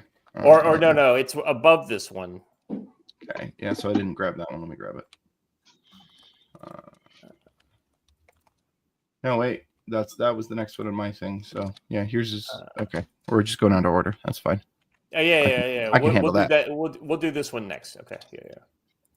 We'll go back. And we also have a policy that if you're driving on one of those streets and a mob comes and surrounds your vehicle and threatens you, you have a right to flee for your safety. And so if you drive off and you hit one of these people, that's their fault for impinging on you. You don't have to sit there and just be a sitting duck and let the mob grab you out of your car and drag you through the streets. You have a right to defend yourself in Florida. Should be the law in all 50 states. Yeah. Well, speaking of, what was this? Did that guy in Texas ever get paroled or get pardoned? I know. By the way, The guy in Texas now. I missed another of Little Bob's $10 super chats. Let me get. Oh There's boy. two. Little Bob 840 for $10 says, breaking, I can now confirm at this point siege towers, trebuchets, and battering rams. Strange chanting from the show and show tunes can be heard from Ladybug Camp. Satan has yet to respond. And then at the bottom, we get Little Bob 840 again for $10. Breaking, Satan has capitulated, throwing the reinvigorated corpse of John McCain over the walls to the ladybugs below. Rumor has it Satan could be heard saying that was too gay even for me. That's pretty funny. Joe, you got to understand, this goes back to a tweet that he gave to us this morning. So, I mean, it's, yesterday evening. You don't want the full context. Yeah, I didn't feel comfortable reading the full tweet of the other one. Yeah, so like, it's unfortunate that that guy died, but it's also unfortunate he's a fucking moron. Well, I'll point out too that the people in that car were federal law enforcement officers, so they didn't need self-defense laws. They had qualified immunity. So that's right. No, that's old. All right, let's go back up to yeah. So let's do the next one, and then we'll go back up to the top one on that page. Let's go. Yeah, let's do that one first, because this is in line with what DeSantis is kind of like. The tone in Florida is definitely where we want to be as a nation. If you resist lawful orders, you're going to jail. Let me be very clear about that. If you block an intersection or a roadway in Brevard County, you are going to jail. If you flee arrest, you're going to go to jail tired, because we are going to run you down and put you in jail. If you try to mob rule a car in Brevard County, gathering around it, refusing to let the driver leave, in our county, you're most likely going to get run over and dragged across the street. If you spit on us, you're going to the hospital and in jail. If you hit one of us, you're going to the hospital and jail, and most likely get bitten by one of our big, beautiful dogs that we have here. If you throw a brick, a firebomb, or point a gun at one of our deputies, we will be notifying your family where to collect your remains at, because we will kill you graveyard dead. We're not going to play. If you resist. So he probably shouldn't have said that. My mom sent me this clip and was very like hard. Like she was very much, she loved the whole graveyard dead thing. You know, that I get what he's doing here. He's trying to create an image, but that statement's going to come out in court against his agency one day, and he's going to lose. And I agree with his sentiment when you spit on me, you're going to the hospital. Shouldn't have said it out loud. Yeah. Yeah, I get it. He's being tough, but those things have a tendency of showing up as Exhibit A in the courtroom. Yeah, for intent and things like that. So, all right, let's go back to the original, the first tweet on the page, and then we'll do that one that I can see right there. That's the last one. See, watcher, look at that. I know it looked like a ton of links, but ultimately it ended up being just the right amount. All right. So evidently there was some disturbance in the House of Representatives. Democrat loses temper on House floor, curses at GOP. Go ahead.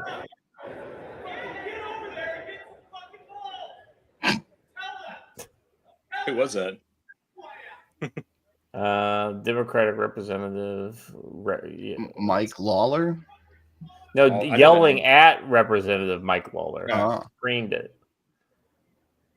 Rashida Tlaib began yelling during a congressional hearing today, and now Democrat. I didn't even know she was still alive, let alone a thing. Well, I don't think that was Rashida Tlaib. Rashida Tlaib was not the one saying that.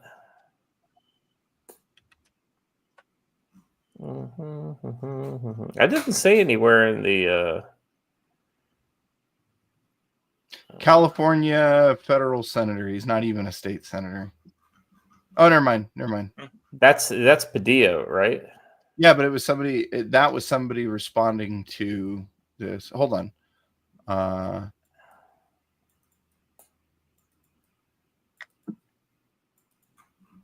Yeah, it just says a Democrat. We're not really getting who it was. Anyway, point is here.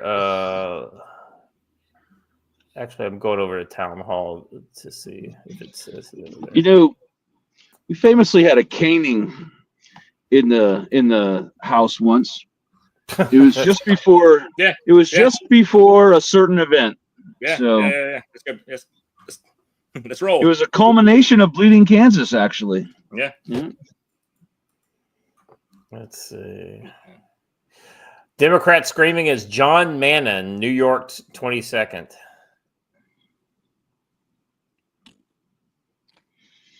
That tracks. New York. Yeah. All right. And this last one just kind of shows you, if you were curious about the organization behind what's pushing these broader narratives that are behind the anti-ICE raids and all this, or the anti-ICE protests or riots, get a load of this. Yeah, real quick. Headphone users.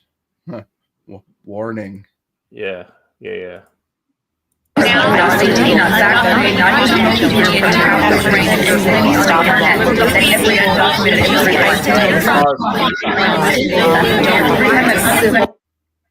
All right, they're basically all reading the same script, and it's not like the news one where they all said it and they were able to sync it.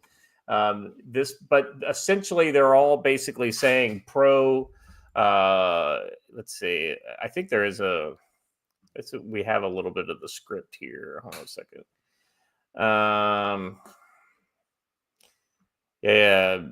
Being undocumented in the U.S. is not a criminal offense. It's a civil offense. Basically, this is the whole thing. Like, you can't be arrested for but you can be deported for it. So just remember, nobody's going to prison because they're illegal. They're going to prison because they're illegal and they do some other crime. If they're just illegal, they just get deported. That's it.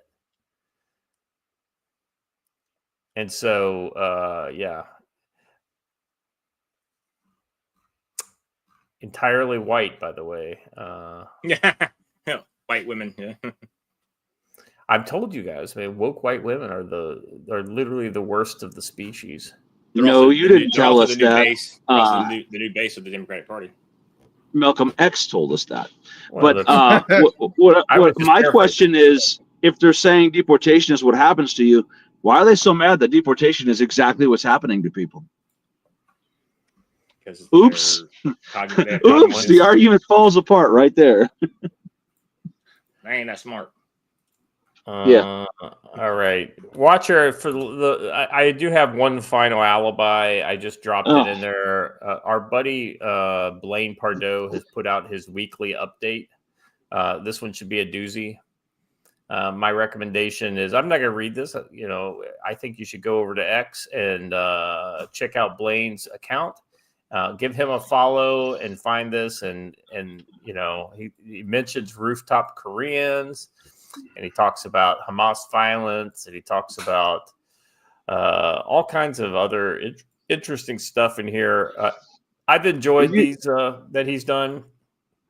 So you should certainly buy his Blue Dawn series, but just start at book 5 because it only gets good in book 5 and goes forward. That's because that's the book that you're in, if I remember correctly. Yes, that's the book in which Captain Dolio makes an appearance. I think my wife would kill me if I bought another book right now. We might be able to get you hooked up. I would suggest the audiobooks. Yeah, they really are excellent. Yeah. I have no idea who the guy is, but he's pretty good and he's consistent throughout all the books. Good. So, all right, gentlemen, let's go around the horn. Looking into the weekend, any ideas what might happen into the weekend? Well, I think there's going to be a pretty massive amount of protesting going on tomorrow. 1,500 planned. I think they're going to be even more spicy because they're going to now tie it to Iran. Mm-hmm. And I would look for some serious conflict during those. Is the Venn diagram between the immigration protesters, and or the ICE protesters and the anti-Israel protesters, is it a closed circle? It's a circle. So it's exactly a circle. Yes. Yeah. Well, I don't know about that. So I think that there are a lot of like Mexicans who are part of this because they're illegals and that's all they care about. Right? Oh yeah. I think there's a large contingent of those. But I think the ones causing the violence, that's a circle. Well, and there's a surprising number of Chinese foreign student protesters that are in that circle as well. So I'm just saying. All right. Let's Pete, what do you think going into the weekend? Yeah, just same thing. As Joe was saying, just kind of sitting back and watching the protests happen. It kind of is disappointing that it impacts, because we live near a major metropolitan city. Kind of impacts Father's Day plans, which is a little bummer. And but just kind of sitting back watching the major cities burn, and that they have invited and allowed themselves to get burned, and enjoying Father's Day weekend, because especially since now I'm a father × 2 with my little boy. Is it Father's Day weekend this weekend? Yeah, sure is. Tis. I had no idea. Nobody never says anything to me on it. So. Yeah. And my wife mentioned it the other day, so I was like, oh, okay. Is that a purely American thing? No, it's not purely American, but it is mainly American. Yeah, I know that the Japanese have like some sort of festival for grandparents, and I think that's the case, or some sort of a holiday. Bro, we need a grandparents' day. Oh, I think there is. In Korea, they even have an opposite of Valentine's Day, because the Valentine's Day is always good for the girl, but not for the guy. They have this thing called White Day here in Korea, that is where the girl is supposed to take her guy out. So there's a term for that in the States here. I don't Sadie know. Hawkins. Sadie Hawkins. Yeah, that's it. I believe it's something to do with meat products and sexual activities day. I believe that's what that is called. Yeah, mandatory. All right. Watcher, thoughts going into the weekend? Yeah. This is gonna get spicy. I think that we have a whole new dynamic that's going to be happening here. So remember that now we have not just the ICE protests, which are their own thing. Like, I get that you guys, I agree that the professional organizers, they're the good trouble kind, where it's literally, it doesn't matter what the issue is the revolution, right? Like, those kind are going to glom onto both hard, but they are going to have a very hard time messaging that to a lot of the people that they're using as cover. And those people are largely illegal immigrants that are activists in their community that are willing to still go out and protest against them potentially getting removed. And I think that there's actually going to be like active conflict between those two groups, as well as all the illegal groups that we already saw that were already doing the looting that aren't actually associated with the rioting, but just using the rioting as cover, that aren't even associated with the professional agitator level. They're just local criminal gangs who are trying to get there. Yes, that's a good point, because we saw the actual illegal protesters get angry about the looting, because it detracted from their message. So good point. Good point. Yeah. And since we're talking about something that's been broadcast for 3+ months, and all these groups have had time to plan around it and be able to mobilize and make sure that, like, I think this weekend, I think probably starting Friday, even like today, we're going to see a whole new flavor and characteristic on the riots. I think it's going to be, the early afternoon is going to be a little bit muddled. People are still not going to know quite what direction things are going. But by tonight, I have a feeling you're going to feel a very clarifying tone emerge. And I'm excited to witness it along with you. Yes, we will be doing Riot Watch tonight. So. Very good. Yeah, I think it's gonna get spicy on the riot lines tonight, and then kind of leading into tomorrow, because a lot of the kind of Reno protesters are in place already today, or getting in place today, so they'll have itchy trigger fingers tonight. So I think if it's gonna be big tomorrow, we'll see some stuff tonight. I'm gonna go off topic a little bit here. So Low-Key Lark just kind of throws the word circle jerk in the chat here. I mean, most of you guys are thinking that's the kind of the nasty thing or whatever, but I immediately thought of the 80s punk rock band, the Circle Jerks. And so my recommendation to you all, if you are on like Apple Music or Amazon or Spotify, go over to Spotify and check out the Circle Jerks. You won't be sorry. It's a good 80s punk thing to check out. All right, that's all I got. They're a 3-piece outfit, right?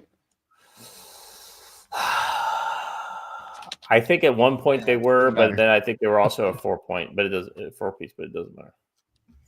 Anyway,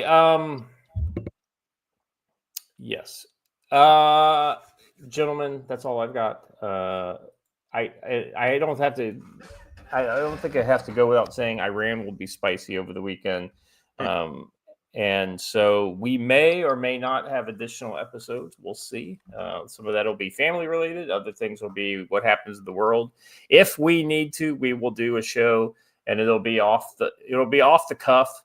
And it will be probably with an hour or two notice. So this is my warning order to my compatriots, just let you know.